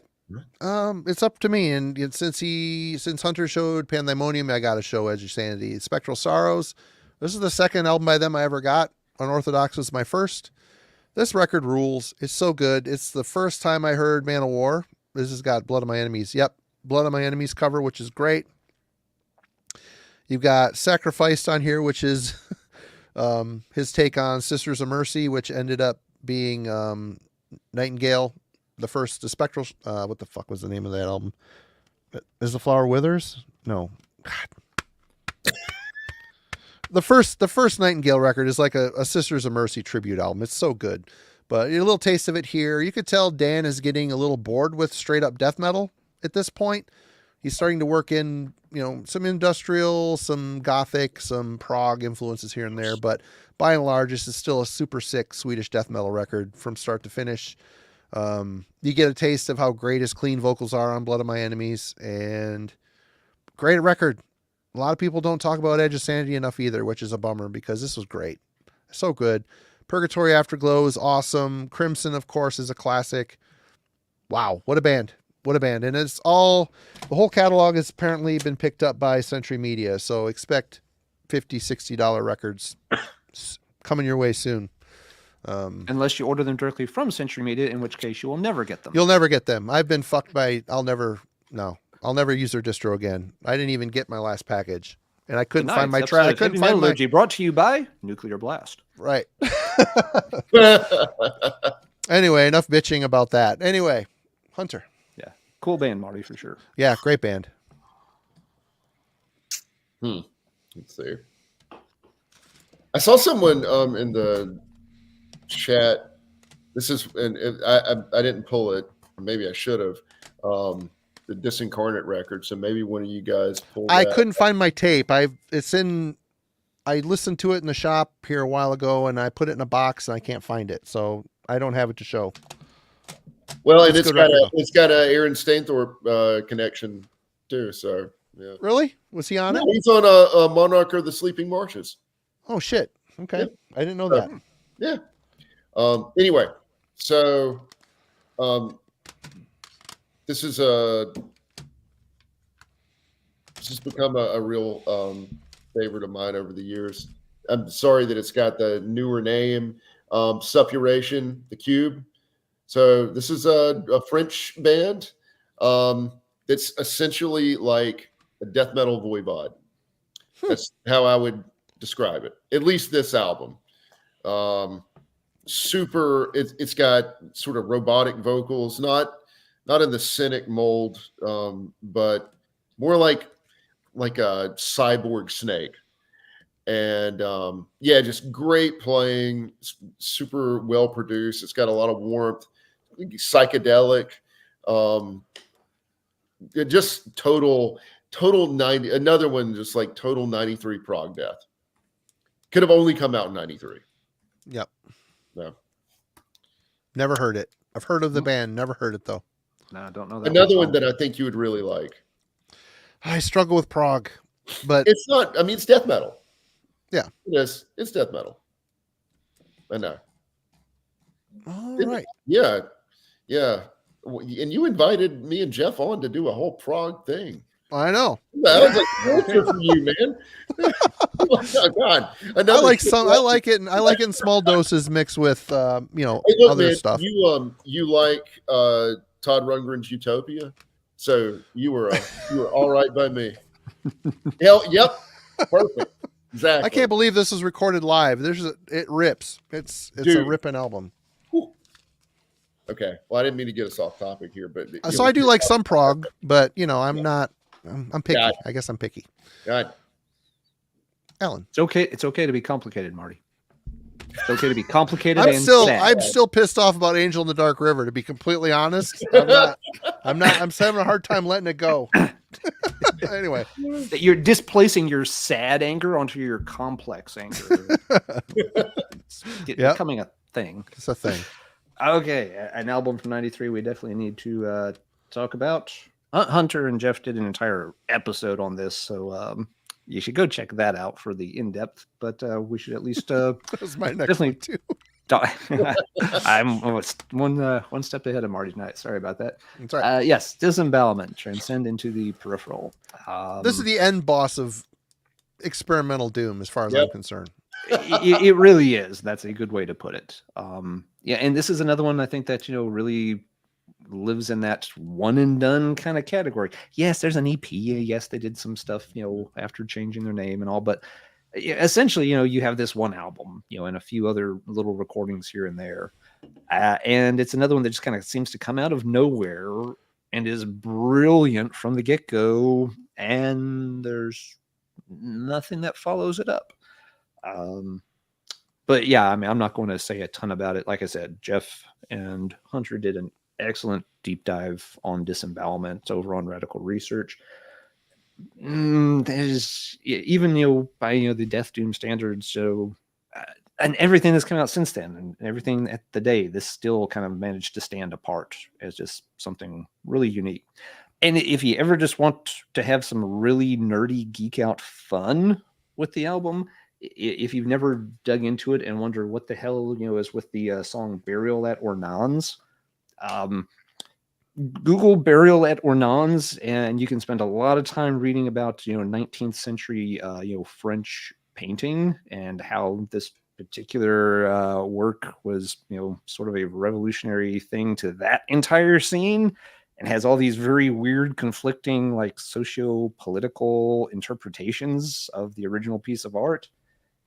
And yeah, they picked that and represented it in a Death Doom song in 1993, which is just absolutely brilliant. I love that to death. So I'll give you guys a chance to chime in on this one, because I'm sure we all were thinking of it for 93. Mike, one of the most challenging albums I've ever heard in that genre. You know what? It's challenging because they're bridging the gap between a lot of different musical styles, but they do it in such a way that melody is never sacrificed. It's still very musical. Mm-hmm. And I tend to like Doom that doesn't just stick to like a funeral dirge. I mean, there's blast beats on that record. There's, world music vibe. There's all sorts of different stuff thrown at you, but the foundation of the whole thing is a very rich, unique melody. And I think it's fantastic. I think it's a standout. I can see kind of why they broke up, because how do you follow up something like this? How? I wouldn't know the first thing what to do. I mean, they Trial the Bow was a thing that they broke away and did. One of the guys did. Was it Trial the Bow? No, it's two. Both of them. Was it both of them? Matthew Skiriju and Renata are both in Trial the Bow. And I think ornamentation is like a lot of, you talk about that rich melody and like the atmosphere. Trial the Bow is like, or that first EP at least, is like Disembowelment without any drums or guitars or vocals. Yeah, they embrace the world music side of it. But it's still super dark, and I don't really have anything else to say. I think I'd probably said all that I have worthwhile to say on that episode. But I mean, just I'm with Marty. It's an Apex Predator record. It is totally Apex Predator. Yeah. Yep. Well, we're gonna hit some more classics here, because I don't know if anybody else did. So I'm gonna. How can you be in the 90s and not been excited for anything Morbid Angel was doing? I mean, oh yeah. Here's another First Day hits the store as I'm waiting in line to get it, and this album didn't disappoint. It just doesn't disappoint. It's a ripper from start to finish. The God of Emptiness. I like ending a song on a banger. They ended it on Slow and Weird. I think it's a cool song, but I don't know if I would have put it there in the track listing. Track listing gripes aside, I can get pretty nitpicky with that, but production's a bit weird, but that's Morbid Angel. They've other than their debut, the debut is kind of a perfect production. Blessed's got some weirdness to it. This has got some weirdness to it. It sounds like Morbid Angel though. So I'm on board 100% still with this band at this point. This is a great record. They're starting to get more exposure. They're on MTV all the time. Great band. At this point, they have not let us down, and this is a great record. I love it. 90s, Morbid Angel. Yep, great pick. I mean, greatest selling death metal album of all time is its tagline, so kind of got to mention it. But it got overplayed for me at the time. I was getting a little tired of death metal to it so much as I got through 93, and that one was getting like a lot of play on the college metal radio show and stuff. So I kind of distanced myself from Covenant for a long time, but came back around to it and realized that was it really is good. I was just overexposed to it at the time. I think I saw them probably 3 or 4 times during that tour cycle, and they were so good. God, so good. Anyway, Hunter. man, it's a dangerous sounding record. Like, I mean, it sounds threatening. Like, I mean, like Lion's Den, Rapture. I mean, Rapture is just one of the Such a great song openers ever, man. What a charismatic singer too. You felt every nuance in his performance. So good. Everything. Like, I mean, the band photos from the Covenant era. I mean, that was a band that looked like they were there to do some business. Yeah. There was like no cut off shorts and white high tops. Like they looked, I mean, they looked menacing. Man, I was always a fan of David's mirror cod piece. I always thought that was a classy choice. Only Anyway. David Vincent has the confidence to pull off mirror cod piece.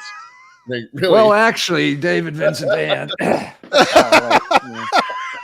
We'll keep this family friendly. If you're lucky, you can see yourself. Anyway, I've gotten to a point where I really don't even rank the first three anymore.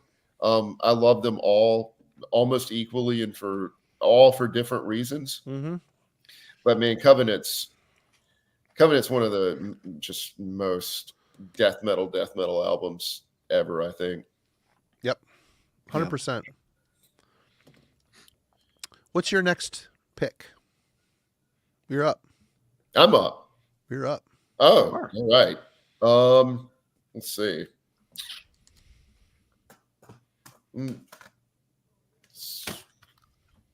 Believer, Dimensions. Good album. Oh, very nice. It is. Yep. It is not a perfect record. No. It is not as good as Sanity. And a lot of that comes down to the big trilogy at the end. I just never felt like that cohered. It's got some interesting moments and it is ambitious, and I appreciate what they were trying to do, but I feel like their ambitions outpace their ability to hold together something like that. The first part with the actual songs, I think is really, really, really good. I mean, I think it's some of the most interesting, dual guitar work in the early 90s. They're a great band. I always liked Kurt's voice. He had a really interesting thrash voice. And I mean, there's still like, even though I guess you would have to consider this kind of like post-thrash, there's still some pretty thrashy stuff on this record. Mm-hmm. I haven't listened to that record in a long time. Yeah. Again, I do think it has its flaws, but it still holds up for me. And did you check out any of their stuff after they got back together? I haven't heard any of it. I've heard it's good, but I don't know. I don't know. I don't know. We have dissent in the chat here, but that's the fun. All right, it's all right. But no, I was the same way with Atheist. Like when Jupiter came out, I was just like, I'm just gonna stay away. Yeah, it's not. Bands start getting too techy. I don't know. They do it well, but it's just not something. I want something more world rocking, I guess. I mean, I've spent the better part of the last 20 years playing tech metal and stuff, but I just I don't know. There's gotta be a balance there. Yep. I like world rock. You can't alienate your listener too much. You got to have some sort of thread. Yeah. Yep. All right, Alan. What you got? Cool album. Yeah, I haven't heard that one in a long time either. Yeah, I haven't pulled that off the shelf, and whenever I listen to Believer, it's Extraction from Mortality. I love that record. Really? I mean, I like that album too. It's Sanity for me usually. Yeah, that's a good record too. Yes, Sanity is usually the one. If I was going to reach for one right now, I'd reach for Sanity. Let's go with one of the least techie things imaginable from 1993. Someone just mentioned it in the chat, so I'm like, oh, okay, yeah, let's shift that to the top of the stack. Let's Draw Down the Moon, Beherit style. We've talked about this one. Super technical. Just the complexity of the scaling and how they work in all these minor progressions off of one another. And particularly just the shifting time signatures. It's really just an exercise in jazz theory. Or you could say it sounds like a volcano erupting in slow motion, which is the best description I've ever heard of this album. Kids that don't know what they're doing, but it turns out good. And it doesn't, sometimes you don't have to know what you're doing to still just make something that ends up sounding just so freaking weird and evil, but not in a very kind of just slow plotting kind of evil. It's not a jump scare kind of evil. It's we're just going to very slowly, gradually drag you down into the swamp with us and leave you there. It's got a very unique atmosphere to it. I don't like the Beherit material that came before this. It's a mess. It's a shit mess. Yeah, people talk about it and it gets reissued a lot. I'm just like, that's just, it doesn't have much of a direction to it. But this album is just, it's so creepy, so fantastic. I've played this sometimes and it seriously will creep me out if I'm in the right mood, or if I know I played this once and it happened to be just one of these really dark, stormy kind of days outside. So rain's constantly hitting the window and lashing against it, and just it's okay. Yeah, maybe I should turn this off and listen to something else. But yes, you're right, Marty. I mean, no, they don't know necessarily what they're doing here, but they stumbled their way into a really cool, unique sounding. It is 100%, and it's so much better than their demo stuff. It's so much better. Definitely wanted to give this one a shout out. Sorry, I missed to mention it in the chat, but a good call for sure. Engram is their best album. It just is. That is a great record, and I do like Drawing Down the Moon, but I haven't heard Engram enough to comment on it. It is really good. Revisit it. It is good. I'd still go with Drawing Down the Moon. I think Drawing Down the Moon's sort of like an unintentionally visionary record. Like those keyboards and the whispered vocals, and I mean, no, clearly they did not know what they were doing, but they just stumbled on some kind of naive magic. It was just right place, right time, right inspirations. Indeed. All right. Someone described it to me one time as a black mass on the Death Star. Nice. Perfect. I find your lack of faith disturbing. I'm getting a bit of information here. Oh, okay. While Marty's checking that out, I'll give my wife a shout out. She's been trying repeatedly for the last 45 minutes to get me to bring up the fact that Debbie Gibson released an album in 1993, and apparently she owns a copy of it that I'm welcome to show if we run out of other things to discuss. So it's good, but the demos are just so much better. The demos, yes. Refresh my memory, Hunter. Was it her or Mariah Carey that did the Assume My Butchery demos? Yeah. I mean, real face shredding stuff. They're feral. Yeah, feral. Such a feral sound. Some old radical research fun there for sure. Just feral. All right. Here's a weird pick, but I really like this record. Meat Hook Seed, Embedded. I was in a 2-man death metal band. We could never find a drummer, so it was with a drum machine. I was very influenced by this band, other bands like Womb. Wait, yeah, because they changed their name from Womb to Crawl. I don't know, industrialized death metal. Yeah. I was a big fan of this. This has got Mitch Harris from Napalm and starts with an R. Brain's not working. Donald Tardy and Trevor Perez from Obituary on it. You would think Obituary members on here would be Knuckle Dragon riffs. There's a lot of life and action on. I like this better than most Obituary. I hate to say it, but It's true. I like the first 2 Obituary records. I like some of their other stuff, but they've been writing the same album forever. Let's be honest with each other here. This is a little bit different. It's got Righteous Pigs just came to me. Mitch Harris's band when he lived here in the States, Righteous Pigs. Anyway, industrial vibe to it. There's a lot of electronics on here mixed with just heavy moving death metal with kind of a snarl in the vocals. It isn't traditional death metal vocals. It's more of a industrial snarl, raspy style. Very good. I always liked this record. I guess they put out a record after this, which I have not heard. Bible Basic Instruction Before Leaving Earth. I have not heard it. No idea. But this was always a fun one. Is this like groundbreaking? No. But it's 1993. It's starting to, you got bands like White Zombie that are starting to, or Rob Zombie. They're working with electronic stuff, and that kind of really took off. Pitch Shifter put out Desensitized in 93, which is starting to slip for me, but I do like early Pitch Shifter. This is just a good mix of deathy type metal with a good groove and electronic stuff. Very good. For the members involved, I was quite surprised with the record, to be honest with you. So, cool pick. Yeah, I hadn't thought of that in probably decades, actually. It's a fun listen. You put it on today and it sounds just as good as it did. It doesn't really sound dated, or I don't know. It's weird. All right, Hunter.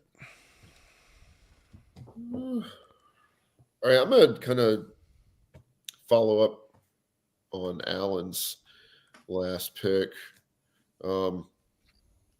Mystifier, Goetia. South American lunacy. I should have gotten my readers out because the let's see. Well, it's dark in here and I can't see, but I'm not going to torture anyone else with my attempt to read the small print on the back of this.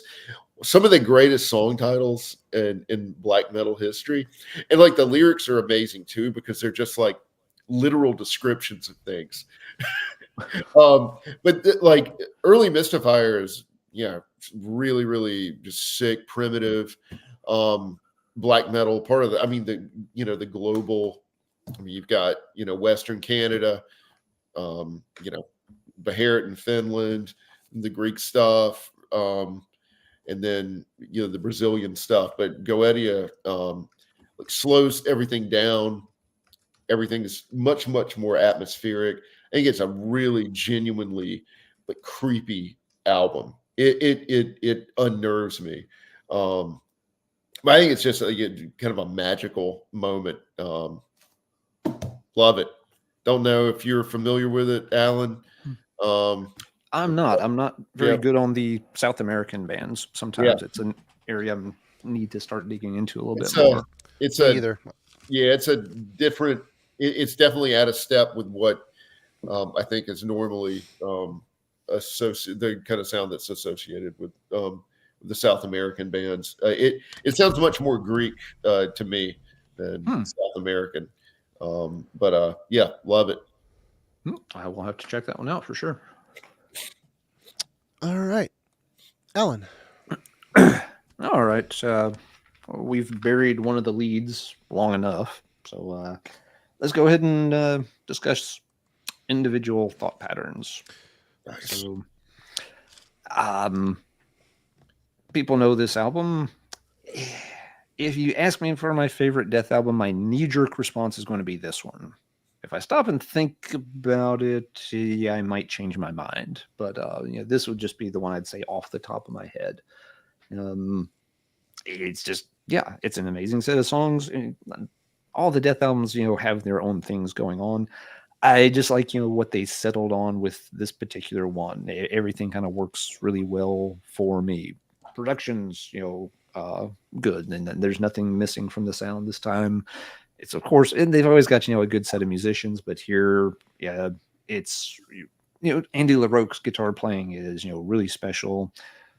There's funny stories in the recent Scott Burns book about him coming to Morrisound to record the solos and kind of freaking Scott out because he hadn't prepared anything ahead of time, and Scott's like, "Oh my God, this is horrible! It's going to take forever." And Andy would just sit down and play a solo in one take, and Scott's just like, he's like, is that good? Scott's like, yeah. And he's like, you want me to do another one? He's like, sure. He's like, okay. Or he'd go back and harmonize to what he laid down in the, like off the cuff. He went back and harmonized to it. It's like, yeah, I just, and Scott's like, okay, so some people in this world really don't need to prepare ahead of time. no. But so yeah, really interesting one. If I'm going to nitpick one little thing about the album, if you sit down and read through the lyrics with it song by song, it does start to feel a little bit samey, and you definitely you don't have to read between the lines much to get a sense that Chuck is definitely taking shots at certain people, which of course he famously is doing on several of these. And I don't know, for some reason that take on the lyrics just feels like it feels a little cheap, with the music being so strong. I want the lyrics to be better. I want them to have some kind of deeper esoteric meaning that I can digest and contemplate and type it. I want it to be like Burial of Ornans, where I can type a phrase into Google and have it turn out to be this amazing dissertation I can wrap my brain around. And then it's like no, he's just like jealous of Tony Choi or somebody else from the Florida scene and is trying to put them down. That's the one thing I will say is like, yeah, it's maybe a little bit of a letdown for me personally on individual thought patterns, but otherwise, yeah, it's Death doing what Death does, which is make amazing music. I'll turn it over to you guys. What do we think of individual thought patterns? Great. I mean, Death. If you're gonna have all the Death albums on a shelf, and I'm gonna listen to Death, I'm always grabbing Scream Bloody Gore. That's the album I got first, and it's okay to have thoughts, Marty. It's okay to have thoughts. I bet I like all their stuff. Okay to have thoughts too, Marty. I like all their stuff. To be human, Marty. I prefer Human a bit more, and Symbolic, I think, of that 3 album run is my favorite. Symbolic is the other one I would gravitate towards, but I'm sorry, go ahead, Hunter. Oh no. I love individual thought patterns, but of the last 4, I guess the more progressive Death records, it's probably my least favorite. I have some issues with some of the arrangements. Like I feel like Chuck will just stop the band and then start a new riff. There are like some transitional problems on that album for me. Okay. Human's probably, I don't know, probably a top 10 record of all time for me. That record just changed the way that I heard metal, largely down to Sean Reinert. But Symbolic's my next favorite of those. I think Chuck's writing really kind of hit a peak on Symbolic. Yeah. It's just Symbolic, a great metal record in a lot of ways. All right. My turn? It is your turn. Yep. All right. Well, since I showed the Meat Hook Seed, and someone mentioned this album in the chat, and I realized during 93 how much I listened to this because, again, it was kind of an influence. And that would be Dead World, The Machine. Oh. The main guy in this is Jonathan Kennedy, who was an art guy for Relapse, the early iteration of Relapse back in the day. And Relapse Records, when they started out, I mean, Jeff, our friend Jeff, he was one of the first people that reached out to me when I did Worm Gear Zine. I wish I saved his message that he left on my answering machine, but he was a PR guy for Relapse back then during the time when Jonathan was working there. And this is their second record, and my favorite by this project is, if you like Godflesh, this is a less experimental version of Godflesh. Just plotting drum machine, deathy kind of grooves. Jonathan's vocals are very acidic, snarled speaking, kind of talking his way through with effects over them. I don't know. I always dug it. They're catchy, a little repetitive, but that's the style. That's the genre. And I was into it. It was a nice break from everything else I was listening to. It's just something different. A little more palatable than Godflesh was for me at the time. I did like Street Cleaner, all that stuff, but it was a lot of experimentation on that, where this was just more plain Jane, 2 dudes putting some groovy, deathy riffs over a drum machine. It was I dug it. I really appreciated the DIY aesthetic of that. Like I said, could never find a drummer up here, so I had to resort to that as well. But Dead World the Machine, I didn't think anybody was going to be pulling that one, so I did listen to it a lot. Several folks in the chat are happy that you did, though. Yep. I dig it. It's simple, it does a trick. I dig it. I love Yeah, that whole yeah. era of Relapse. They were such an amazing label. God. I was gonna say that, like, I pretty much anything from that era, Relapse, like, it tugs at my heartstrings. Yep, that corporate death comp. I'm, just talking to those guys, knowing them that time. They're just saying that people thought that was actually our building, and it's like Metal Maniacs. They thought we were all in this skyscraper together when it was just Mike and Jeff and on a floor with a bunch of other magazines all in the same. Anyway, perception is everything, I guess. Yes, it is. All right, Hunter. Okay. This is another Radical Research favorite. I don't know if this is metal, but it's heavy enough. Mind Over 4, halfway down. Killer bands from California. This was their fourth real album. Man, I was trying to think, and I've again talked about this band exhaustively over the years, and I'm still struggling to describe them. This album is like Soundgarden meets Jane's Addiction meets King Crimson meets Voivod. And again, it's one of those things that really embodies 1993. It's just like total potpourri of heavy rock and metal, super experimental, incredible playing. Rich Castillo is an incredible bass player. Spike Xavier, fantastic vocalist.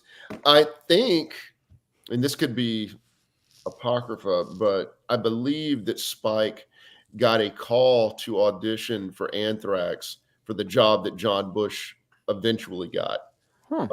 I don't think that Spike would have been a great fit in Anthrax, though. Not like John Bush was a great fit. No. Swing and a miss. Yes, fair point, Alan. But you could probably, if you're curious, you could probably pick this up for 99 cents anywhere. This band, I remember Phil Anselmo had one of their shirts on in a Pantera photo shoot, and they had some press juice behind them, but just never seemed to go anywhere. I think Jeff saw him a few times back in the day, and nobody showed up. But c'est la vie. Yeah, I remember they heard of them, but never heard it. They got some play on. I heard them on the college metal radio shows back then. So there were promos getting circulated and some stuff here and there. But then they just kind of went away. I've been meaning to revisit them forever. I know Sue Knowles. Now she's a huge Mind Over fan. Yeah, she still talks about them as one of the best bands of that whole decade. And I've been meaning to go back. That one's on Restless. Yeah. The album before it, The Goddess had a song called Prayer for the Dying. And I think that one actually was one of the ones that did get some college radio play, but not enough to propel them any further than they got. This is the second time I was on the UK guys stream today, and they were talking about Mindfunk. Twice in one day? Twice in one day. I mean, God, really? It's like the worst strain of herpes ever. When it cycles, it might take 20 years to cycle around, but when it does, it's a bitch. Anyway. All right. Mindfunk. Alan. All right, then. Well, let's talk about something that hopefully is not such a horribly virulent strain of herpes. Some more black metal from 93, but black metal had already gotten out of Norway in 93. It had already gotten out of Scandinavia in 93. It had gotten all the way to Japan. And Sigh does their debut, Scorn Defeat. And this one, of course, famously on Deathlike Silence kind of, sort of, mostly, through Euronymous' label. It's the one release of theirs that you can, call, more or less a bona fide black metal album. And I've always liked this one. It has, a few little, hints of what would come down the pipe pretty quickly with their career. But, for the most part, it is a, black metal outing, but it's in that kind of, slower, crunchier, it's like the Hellhammer or maybe early Samael kind of black metal style. It's not lo-fi, cold, Dark Throne Norwegian stuff whatsoever. And personally, I'm all on board for that. These songs, have that very slow, creepy, heavy eeriness to them. It's got, the nods to, Japanese mythology and stuff, which gives it its own unique flavor as well. They didn't try to do it. It probably just wouldn't have clicked somehow if they had been trying to do, the strictly, Viking, Nordic, Odinish stuff. I guess they could have went, just generic satanic, but, the fact that, they're doing, more like, a victory for Dakini and things. Just gives it, it's more of its own personality as well. I'm not going to claim it's the most technically proficient album or anything like that. Yeah, and again, it's a million miles more primitive from where Sigh would be, even within just a couple more releases. But it still has a place, and it still gets some play. It's interesting because some other black metal bands that really drifted out of, the conventional style early on, their debut album maybe wasn't so hot, and, their later stuff is better. I'm thinking specifically of Summoning in this case, where, Summoning went on to do these, big world building things that are great. And they did Lugburs too, which is a black metal album. Yes, it is. It is. Sure is. They recorded it and everything. But, with Sigh, and Scorn Defeat, this album is quite fine by itself. If that's, if you want something that is more conventional, it's got, that more, heavier handed Hellhammer kind of vibe to it. Sure, this will work just fine. So yes, black metal was already making its way all over the place. All right. Well, I'm going to Plain Jane here. Let's talk about this album. Oh, cool. It kind of... No cartoon cover, though? No, not the cartoon cover. This is the... this is a band... I think people shouldn't understate the fact how influential Entombed were. You had Left Hand Path. So many people ripped that style off. And when they went groovier and more rock, so many Swedish bands went that route too. And I got to say, I was a little stymied and taken aback when I first heard this album, but the songs are so heavy, so well written. Petrov is back in the band. I like this album better than Clandestine. Clandestine to me is always kind of, I like it. I can sing along with it. I don't necessarily like Nicky's vocals on it. And the songs it sounds like they're a little riff salady at times. There's a lot of riffs kind of sandwiched together. And it always seemed like them trying too hard on that record. This here, they stripped it back. They went the MC5 of death metal vibe, I guess. And I like it. I mean, the sound is still them. It's thick as a bison guitar tone. I love it. The riffs are just they flow. They've got groove. They maintain a death metal spirit, but they also embrace this rock or punkish kind of edge to them. I don't know. I just think I listened to this record a month ago and it still hits like it did. I like LG's vocals on it. He's not going full on death metal. It's kind of more of a yelling style. I don't know. This is just a great record, and they really kind of were up and down for me after this point. But yeah, there's a reason why so many bands even Dismember, they did Massive Killing Capacity, which was their attempt at this. Desultory or whatever, they did Swallow the Snake, which was a turd of a record. And so many other bands did it to varying levels of success, but Entombed, they were the innovators for sure. And I mean, I think it's a death metal record. I do mean, too. It's got that spirit to it, but it's so much groovier. It's condensed. I like that you brought up the punk rock thing because I always kind of felt like it had that kind of punk spirit. But I mean, it's also like just a super intense, raging album too. Yeah. I love it. It is. I love it. It's really good. Yeah. They were never that. I do like to ride, shoot straight, and speak the truth as well. I think that's a good successor. I don't know.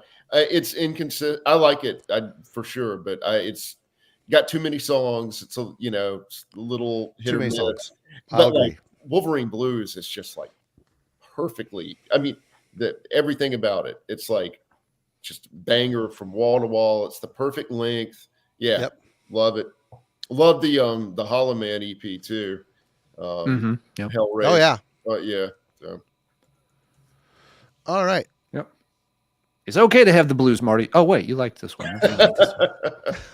I'm sounding all negative today. I'm not like this all the time, am I? Sorry. You're up, Hunter. Oh shit. I'm just having too much fun here. Have we been to France yet? Yeah, I took us to France. You took us to France once, but you can take us back to France. Here we go. Loudblast. Oh, I thought they were going to grab Merciless. What's I'll be that? right back. They're going to grab Merciless Colored Funeral. I almost pulled that out, actually. And then I was going to pull it, but I prefer Abject Offerings. Abject Offerings is far better. I still really like Colored Funeral. But anyway. So yeah, this is. I'll be right back. Okay. Yeah. More prog death from '93. A band that started life as a death metal band, and just as most of these really, really curious and ambitious bands, they wound up here, and they kept going. I kind of fall off after the EP that follows this, but I mean, even the artwork is pretty atypical. Like if you walked in blind to a record store and saw this, you knew you were in for something out of the ordinary. Really great playing. They recorded it at Morrisound, which is kind of amazing to me that they would fly all the way to do it there. But it gets. I think I bought my cassette copy in a cutout bin, and then got the CD one later. But I think it's a really underappreciated record. Big fan. Anybody that likes the more progressive side of death metal, I think would benefit from giving it a spin. Yeah, if I've heard that, it's been too long ago for me to really remember any detail. For some reason, it's been a long time for most people with that album, I would suspect. Yeah, just one that kind of slipped through the cracks. Yep. It's interesting that we still have everyone is still trying to sort out Wolverine Blues and Massive Killing Capacity in the chat. It's kind of like Loudblast. It's like Loudblast is called. It's like yes. It's like we're still sorting out the Entombed versus Dismember thing over here. Excuse me. All right. Loudblast. I do not own I don't know if I've heard a single note off that record. It's one of those albums that I always saw in the catalogs, but it was always pricey because it was an import. Yeah. I just never pulled the trigger, and I just never have. I've never stumbled across it. Yep. I don't know. It's weird. I feel like I'm missing out on something though, because a lot of people do talk about it. Yeah, I do too. I think you'd really like it. All right. Ellen. All right. Marty's not going to show this, so somebody has to, because I can't really go through 93 without discussing it. I don't have a physical copy. It's in my stack. Oh, was it? Oh, okay. I thought you might snub this one because I will say people think I hate this record. I don't hate this record. I just wish it didn't say Carcass at the top of it. But anyway, go ahead. But one of the big releases for the year was Carcass's Heartwork. Now, for a lot of folks, I guess it was their introduction to Carcass. Yeah. Since they were had the major label distribution deal and all that kind of stuff at this point. Yeah, I had come on board with Carcass on the previous album, Necroticism, and so when it's kind of funny because this one didn't phase me as much as it might have phased some other people with it, being the cleaner sound, even though I was already familiar with the previous album. But yeah, nevertheless, it did a huge business. It brought a lot of attention to the band. It definitely took them in a new direction, which has worked well for them, I guess. It's funny because obviously they didn't last much longer after this album. But when they kind of came back, they focused on something that wasn't, they didn't go back to, their days in Reek of Putrefaction or anything with, Surgical Steel and, the recent album with the booklet that I absolutely hate and will rage quit over if we go in that direction. They've stayed more in this kind of lane with Heartwork. And yeah, I can certainly appreciate, Marty, your point that for folks that had come up with Carcass, through, their really early phase, that this album, yes, had to feel just disarmingly clean. Slick. It's slick, man. It's yes, it is. And Swedish I can get what that would have been metal jarring. influence in it, and I don't know. I think it's great. I think it's a great album. Necroticism and Symphonies are my albums. Those are untouchable, unparalleled. Let me ask you, let's maybe steer it this way. Do you think Carcass could have been successful and grown if they had just stuck to that lane they were previously in? If they had stuck with the necroticism sound, was there mileage in that for the band, or would it have started sounding too samey, too many other bands already copycatting them, and they would have just gotten lost if they hadn't changed in this direction? That's a great question. I don't have an answer. I'm throwing it out there. Yeah, it's a great question. I don't know. I mean, obviously, you listen to Reek to Symphonies, there's a definite evolution there. Their songwriting got way more sophisticated. I like the fact that they were just reciting stuff out of the medical textbooks. It added to the grotesqueness of what they were doing. From Symphonies to Necroticism, an obvious another jump, but it was still within the same wheelhouse. Whoa. Wrong button. Sorry. Trying to bring you over to the 4. They got, way more clever with the medical stuff and, mixing other topics in with it. It just seems like such a huge jump between the crowd, even though it makes sense. The jump makes sense to me. I don't know what you think about this, Hunter, but I like the album. I think it's a great record. There's no denying how good it is. The songwriting is good. The guitar work, the sound is perfect. That's just it. It's just too perfect. And a band like Carcass, I expect dreadlocks and, grotesque imagery on the cover. And you got this clinical, Giger piece on here. I love it. I can sing along with almost every song on here, but it just, to me, they should have changed their name. I know I hate when people say that because why would they? But it just doesn't feel like a band that's named Carcass at this point. What do you think, Hunter? So I got into them with necroticism, and then shortly went back to Symphonies. Then Tools of the Trade came out. So I was and necroticism was a huge record for me. Me too. God, it's superb. I have never grown tired of that record or Symphonies. Well, I don't think anybody's going to. Yeah. No. But I will say this, as someone that had been into with that record, Heartwork somehow made perfect sense to me. There were already I think there were already some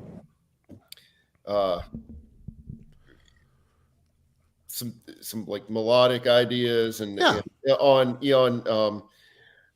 necroticism that presaged what would really, really take off on Heartwork. And the other thing about Heartwork is, it is really clean and it is slick. It's heavy as fuck, though. Oh, yeah. It is super heavy. Yeah, it is. And it's catchy. I loved it. I mean, I remember the first time I heard, Buried Dreams, that. I mean, oh, my God. It's a great record. People think I hate it. I don't hate it. I think it's a great record. It's It's not my dreadlock. It's not my dreadlock. I mean, Jeff even took the dreadlocks out at this point. It's kind of like the symbolic of what the album is. His hair. It was the power. It was in his hair. Yeah. Yeah. It's hard for me to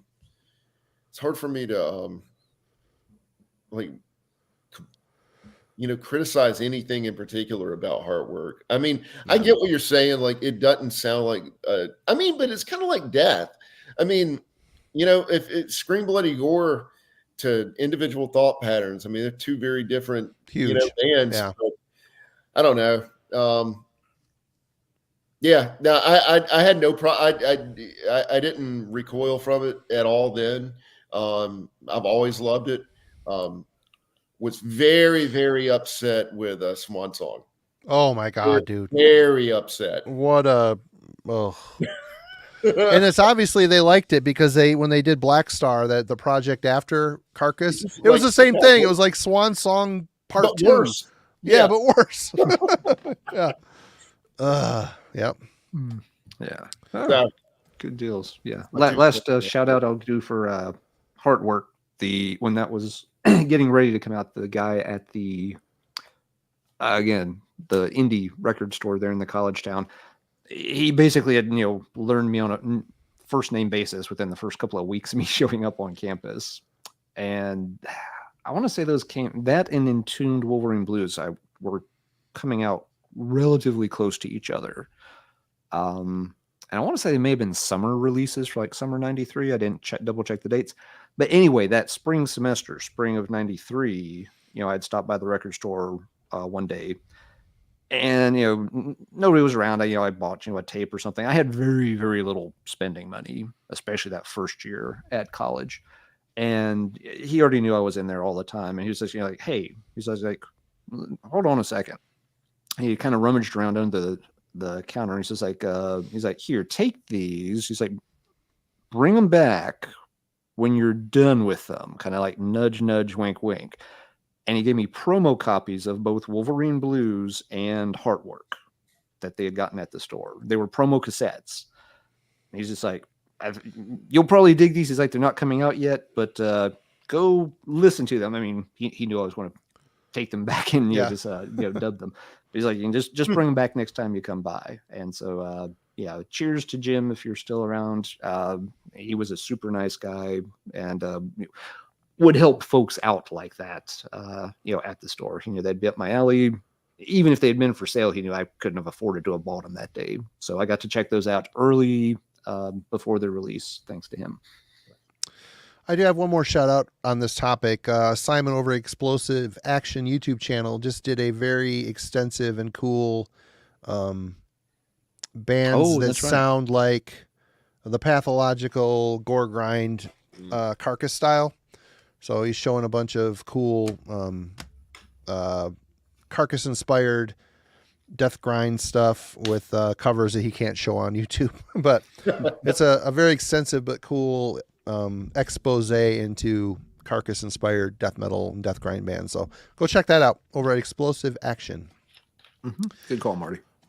Okay, I guess I am next. I'm going to show something that I know no one here pulled, but this might be a Midwest thing. And one of the on the Grindcore label, you remember that? Whoa, yeah. Mm-hmm. Was it? What was it band? Dead Youth? Weren't they on Dead Grindcore? Youth was on there. Yep. Yeah. Wasn't Accidental Suicide on there? Maybe. Was Victims of Internal Decay on Grindcore ever? Maybe. Anyway, sorry. Anyway, we're going to Chicago. Morgue, Eroded Thoughts. This came out in 93. Dude, I had this on tape.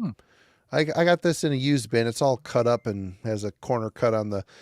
This record is really, really, really good. I think it's their one and done album. I always dug this record. I think Ken from Ken's Death Metal Crypt took that picture too, by the way. He said anyway. But yeah, they're kind of just starting to touch on technical. There's some techie ideas on here, but it's pretty much just a really solid US death metal sound. Really catchy songs. It's not oversaturated gain. You can a lot of clarity in the instruments. I don't know. I always really thought this was a great, well-written record. No one ever talks about it. It's one of those bands very few people talk about or have heard of, I guess. But Morg, Eroded Thoughts. I don't know if you guys have heard this, but it's good. It's worth checking out. I've never heard. I know it, but I've never heard it. No, does not ring a bell for me. Tried to pick something that wasn't, on the thumbnail. Some stuff. All right, Hunter. Okay, I've got two more. I also have I two got more. I got a shit ton more. Wow. I haven't even gotten into black metal yet. Okay. Hunter and I are down to 2 each, so you got to pick 2. It's okay to have just 2, Marty. Marty, look, man, the fact that you have gotten me up at 11:22 is a fucking miracle. You're still doing really good too. You're really hanging in there. I'm trying, man. I'm doing this for you guys. Just out of pure respect and love. At midnight, Marty, the man is turning back into a pumpkin, and pumpkins are out of season, and we can't expect him to be an out of season melon, Marty. We can't. So this was definitely a pumpkin that was out of season when it was put out. That pumpkin's just rotten to the core. Yeah. So this is a reissue, but one of the sides, there's a Morning Sign. So Alienor came out in 1993. So it's reissued by Dark Symphonies. Really cool. Like, I don't know if you guys know this band very well. They're a Swedish death metal band. Like mid 90s. Put out a record called Multiverse that's really, really super cool. This one, the early stuff, Last Chamber and Alienor, were basically demos / EPs and are much heavier and much more in the early Swedish style, but already kind of branching out, getting more progressive, not proggy, but maybe just more experimental. Starting to take in some other influences and spit them back out. But a really cool band. Multiverse is way more eclectic. This stuff is big fan. Never heard of it. Okay. Nope. All right.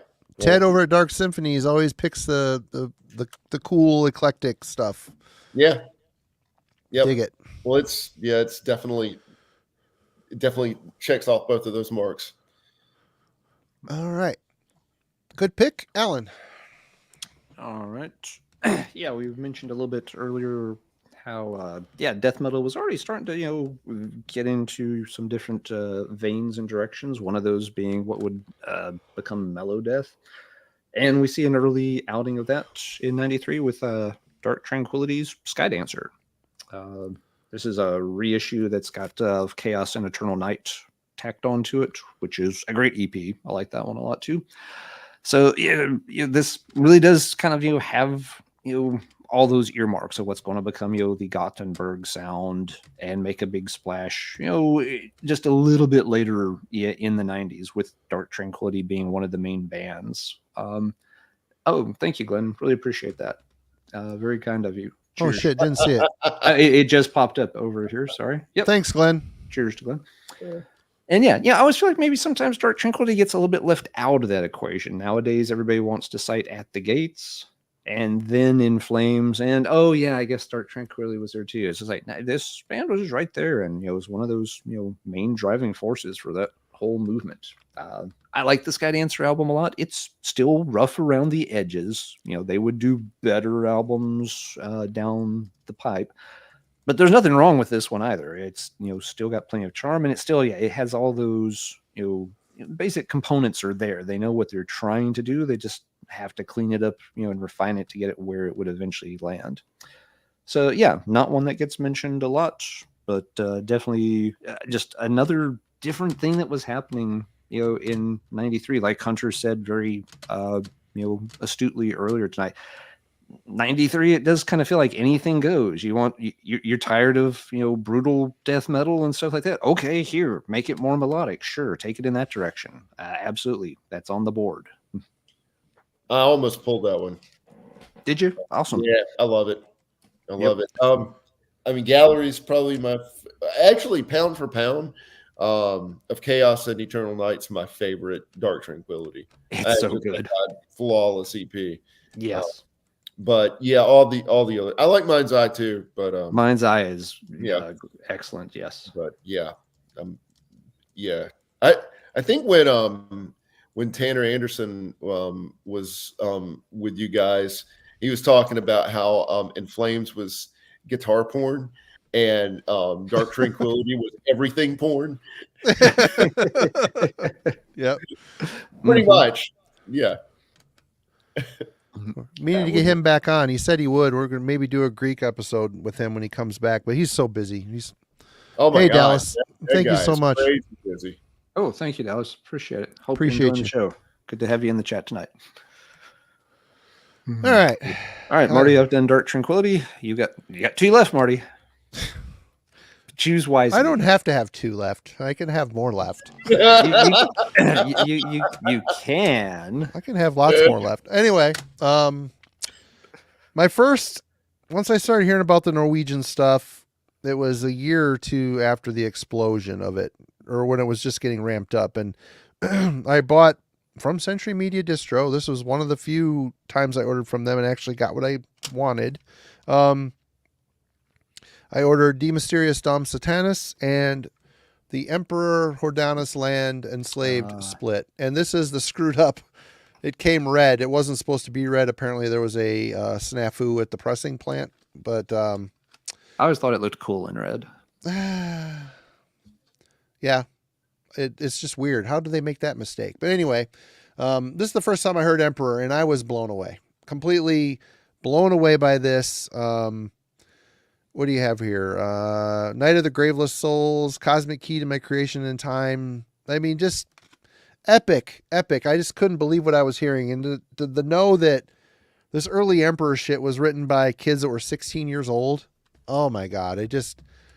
I think about my guitar playing at 16 years old, and it hasn't gotten much better over the years, trust me, but wow. I mean, it just blows me away, the symphonic nature of it. And I enjoyed this Enslaved as well, but the Emperor was a standout for me on this split. I know it's maybe cheating picking a split CD, but I mean, this is where things are starting to really, bands that still to this day, both of these bands, well, Emperor doesn't record anymore, but they're still playing shows, and Enslaved, of course, have elevated themselves to a monstrous band. So it's 93. You start looking, and we were talking about it in the chat beforehand. There's a lot of stuff that's coming out, black metal and like melodic Swedish death metal. A lot of bands were putting out demos in 93. So it'd be 94, 95, and 96 where we really start to reap the rewards of this very fruitful time in metal history, for sure. Hunter, you're back. Okay. All right.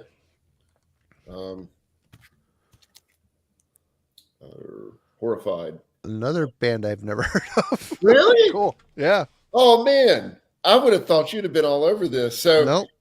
And I'm kind of glad that you mentioned the Greek episode and getting Tanner back. So this is 1993 Greece. Maybe we'll get you on for that too, because me and Alan are pretty deficient in the Greek stuff. I know some of the bigger bands, but yeah. Our guests are going to have to carry us on that episode, Alan. Yeah, it's not my strong suit. No, this is another one I think both you guys would like a lot. It's not black metal. I mean, it's not, Rotting Christ. It's not Septic Flesh, Who are great. Yeah, but it's really atmospheric, melancholic, doomy. But it sounds like, I don't know, man.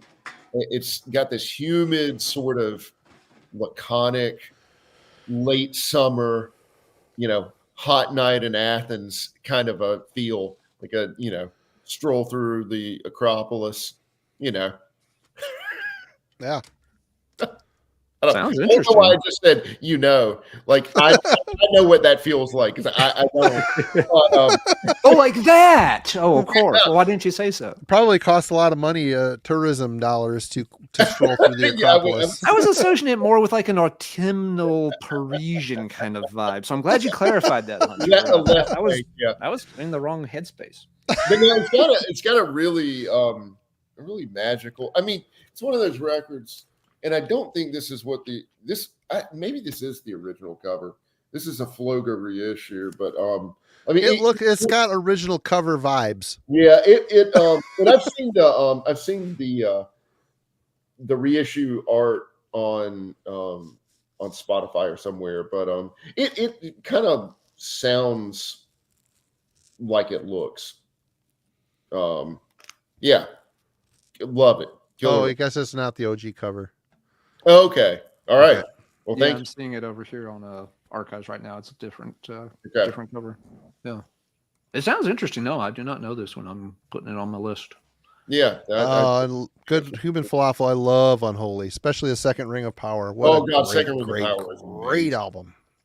Oh man, Rapture too. Yeah. But yeah. And yeah, Grace Fallen. I like when they got gothier. I dug it. It worked for them. It worked really well for them. 100%. All right. Good pick, Alan. All right. My last one, because I'm playing by the rules. Stupid rules. You're not the boss of me, Professor Steele.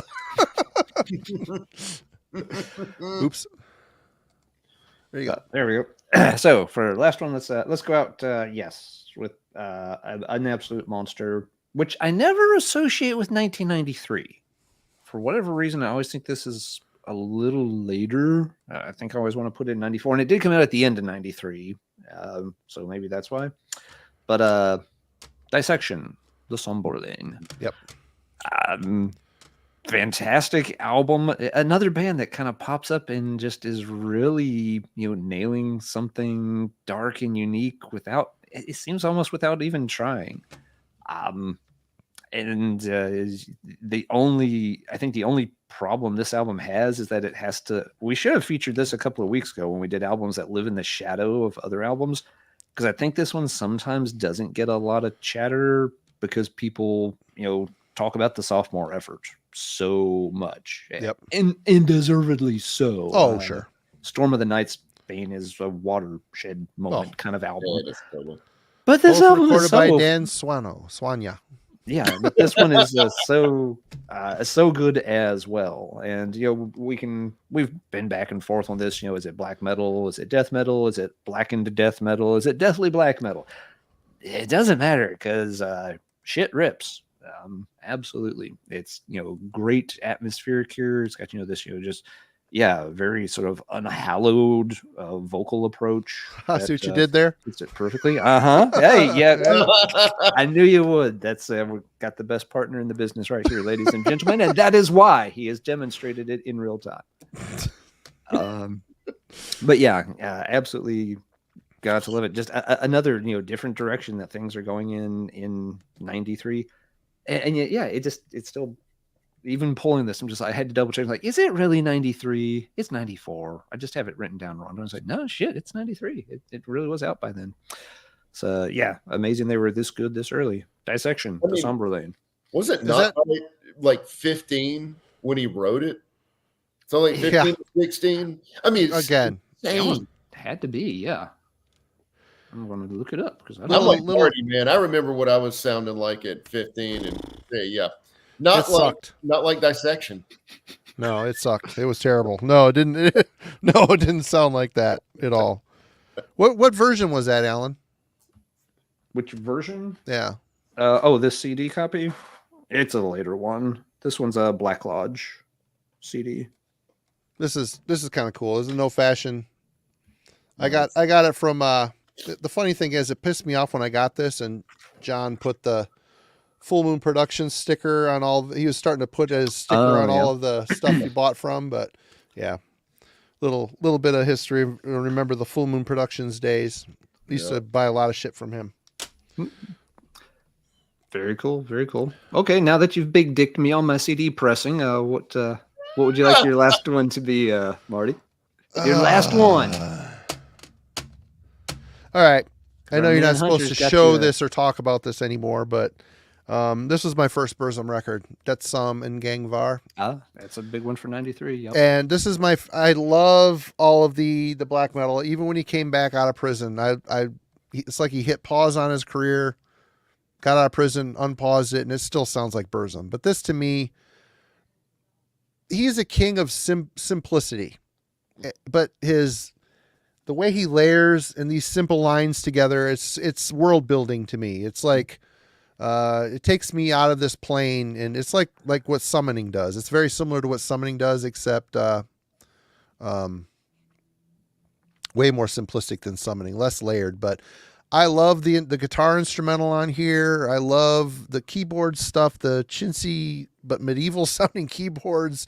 I love his voice. He sounds like a crying, desperate orc on here.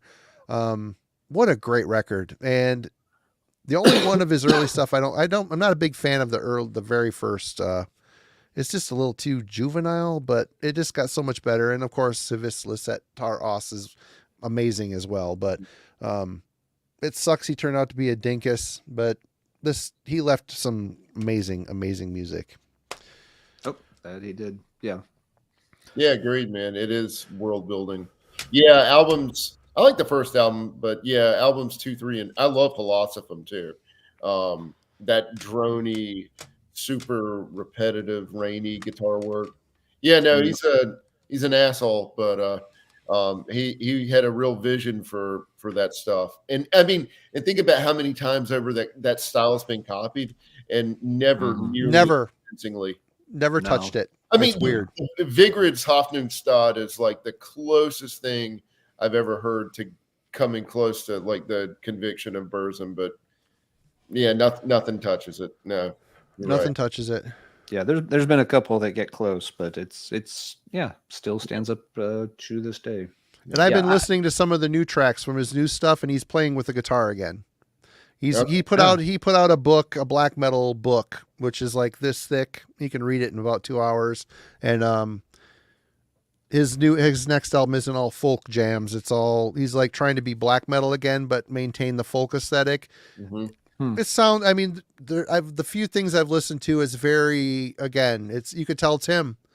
Some of the melodies are amazing, but he's so half-assing it.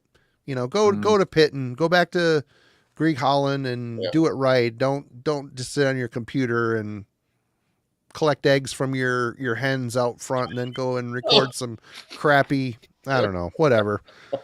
But yeah. So he's coming back with it, I guess. Okay.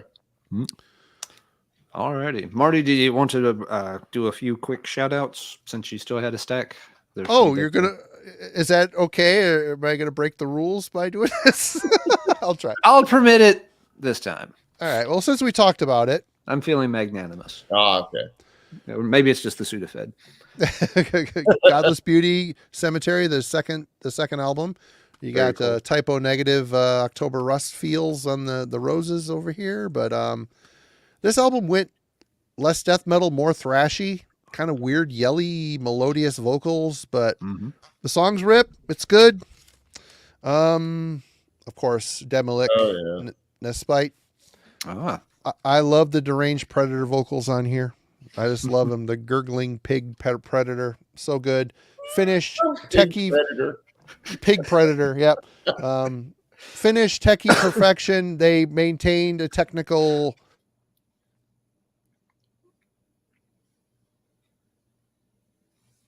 Did Marty freeze? I think maybe he did. That's what you get when you break the rules. I told him not to break too many rules. I was so busy laughing at the pig predator thing, I didn't notice that he had frozen.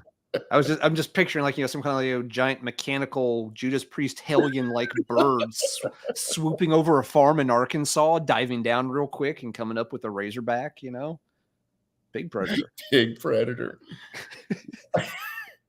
Which now that I'm saying it actually doesn't sound like a half bad title for an album. No, like there could be a band coming really soon. Some random slapping corpse with Big Predator. Because you could work in you could work in the whole, slam vocal style too, and it'd fit with the whole pig thing. Wee, wee, wee, Big predator. Just swoop in there and grab one. We'll give Marty a chance to reboot here. But yeah, any others that you wanted to quickly shout out, Hunter? Or I mean, I left a lot of inventory on the table tonight, I'm afraid. I mean, it was just it's unavoidable. It was a tough task for me. But no, I think I think between us and folks in the chat, there weren't a lot of stones left unturned tonight. So yeah, but and I think we did a pretty good job of encapsulating it. One we should mention, because it was a huge one that actually did not come up. There he is. My internet shit. Go ahead. Sorry. It's okay. It's okay. We've kept we've kept the pigs predatory while you were gone. That didn't quite work the way I wanted it to. But no, Hunter and I were just checking. Yeah, one we didn't mention. If folks wanted to just give a quick nod of the hat, Cynic's Focus. I didn't pick it because I figure one of you guys would have, especially Hunter. I wasn't going to step on Hunter's toes for that one. So. Yeah, I mean, it's top 5 record of all time for me. Nice. I still listen to it. It's just a work of absolute vision. I think it's guys that were. I mean, those guys were so musically and technically were just so far ahead of pretty much anybody else at that period. Yeah. I mean, they were but like Marty said, get too far ahead because I mean, not well received, not at all. But I mean, if you go back and think about it, I mean, why would you expect it to be? And then for Roadrunner to put them on such a perfect tour with Sinister and Cannibal Corpse. My buddy went and saw him. He said people were booing him. Oh, I not anymore, but there was a period in the early 2000s where I was collecting bootlegs from that tour, and the crowd chatter is it's horrible. Yeah, offensive. But nobody wanted to hear jazz metal at not after Across the Sticks and and then before Cannibal Corpse. Yeah. Mm. Some things just don't quite mix. Yep. I don't. I didn't pull it out because it's literally the background for the thumbnail, and I just figured it would come up sooner or later. Right. Yep. But Marty, did you want? Yeah, let's give you another chance to thumb through the others that you wanted to show. All right. I picked this one, Under a Funeral Moon. Of the whole Unholy Trilogy, this is my least favorite. I like it. It's just super cold, and I prefer Ablaze, and I prefer Transylvanian over this one. But it's great. I get why people dig it. I showed that. Norway, Dark Medieval Times. Yep. You got the young. I always wondered how he got up on this knoll because there's no real. Well, I guess there is some steps here or something. I don't know. It doesn't look like a good perch for a horse. It seems very unsafe. Dark Medieval Times. I prefer Shadow Throne. I prefer Nemesis Divina, but this is a great record. It's great. It's a mountain pony. They're pretty sure-footed. I was about to say, you're asking questions that that don't have to be answered. Yeah. So are you saying that the pony on the inside of the Lugburs Elmshoot is a mountain pony as well? They got that giant guy sitting on top of that little freaking horse. I always felt so bad for it. Look, man. Those were dark days for Napalm. Man. We didn't have a huge budget. It's like, look, this is the best we can do. Take the photo quickly. You know who was the happiest about that pony picture in Lugburs? Glenn Benton, because it got the PETA people off his back. Right. Okay. I've always been very intrigued by the early. I mean, I didn't get this record until much later. I had it tape trading, but Ugra Karma by Impaled Nazarene. Yeah. I always liked the punky attack of this band. They sounded nothing. The Finns just didn't give a shit. They didn't want to rip off Norway. They sound like their own stuff. Very cool. The thing is, though, it's recorded at Tico Tico, and I mean, it sounds pretty good. And Tommy's on it. So yeah, he's made a few appearances tonight too. So yeah, absolutely. And the last three, Gorguts, Erosion of Sanity. freaking killer record. Nice. Freaking killer record. A little bit more evolution in the tech into the tech realm for Gorguts, but still killer. Brutality screams of anguish. I always really liked of the Florida bands. These guys. Oh, go ahead. Sorry, man. No, go ahead. No, go ahead. I listened to it on the way to work this morning. It's crushing. It's recorded so well. The songs are so good. They're an overlooked band from that whole era. Overlooked. No one really ever talks about Brutality. This record in particular, I like the one after it too, but this one really crushes. And we mentioned them earlier with their crappy Swallow the Snake album, but the debut from Desultory or however you say it, Into Eternity. So really solid. It's not exceptional Swedish death metal, but it's good. Metal Blade picked it up. It's like, wow, Eric's got a hold on all these really good bands. We have to get in there too. Come on, we got to get somebody. And this is who turns up. Bitterness, the one that came after us, really good too. Yeah, they were kind of the best of the next crop of those bands. That's all I picked. All right. Good deal. Well, Hunter, thank you so much for staying up late and diving through 1993 with us. Really do appreciate you taking Blast the time. as always. Thank you guys for having me. Really appreciate so much fun. Yeah. And thanks to everybody in the chat too. There's been tons of good albums mentioned there that we haven't had a chance to go into tonight. Appreciate all the input from everybody who's been watching as well. It's always fun to see what else folks come up with because we can't think of them all. Still over 100 people in the chat. Y'all rule. Thank you so much. It was great seeing everybody tonight, and I hope you had a good week. We got more reviews coming up. I got 2 in the queue. I got one from Simon and one from Melanie, and our friend Sue Verica is going to be joining us in the review. Some of you will remember her as Sue Knowles from the Metal Maniacs era. So she's going to start doing reviews for us as well. So slowly getting the band back together. So it'll be fun. It'd be good to see her on there. Absolutely. Yes. And remember to, keep an eye out for, all of Hunter's upcoming things, like his Deserts of Hex issue number 2 coming out in the near future. Keep an eye on Radical Research for more news on that and all his other cool goings on. Right on. Hunter, don't hang up. We'll chat for a minute afterwards. Everybody, we'll see you next week. Album Club, Wednesday. What did y'all pick? TJ picked another battle. So we're going to be battling Malleus Maleficarum by Pestilence up against Pestilence Consuming Impulse. Which one will win? Okay. Interesting. But that's it. And cheers. Again, thank you, Hunter. Thank you, everybody in the chat. We will see you next week. Oh. Thank you guys for having me. What's next week? Is it next week? It is going to be up to you because I will not be available. Right on. We'll get it figured out. I just found out we're going to have company, so I will be indisposed. But Marty will. Yep, it is Marty's choice. You can set the rules for next Friday night. Right on. Cool. All right, everybody. We'll see you. Have a great one.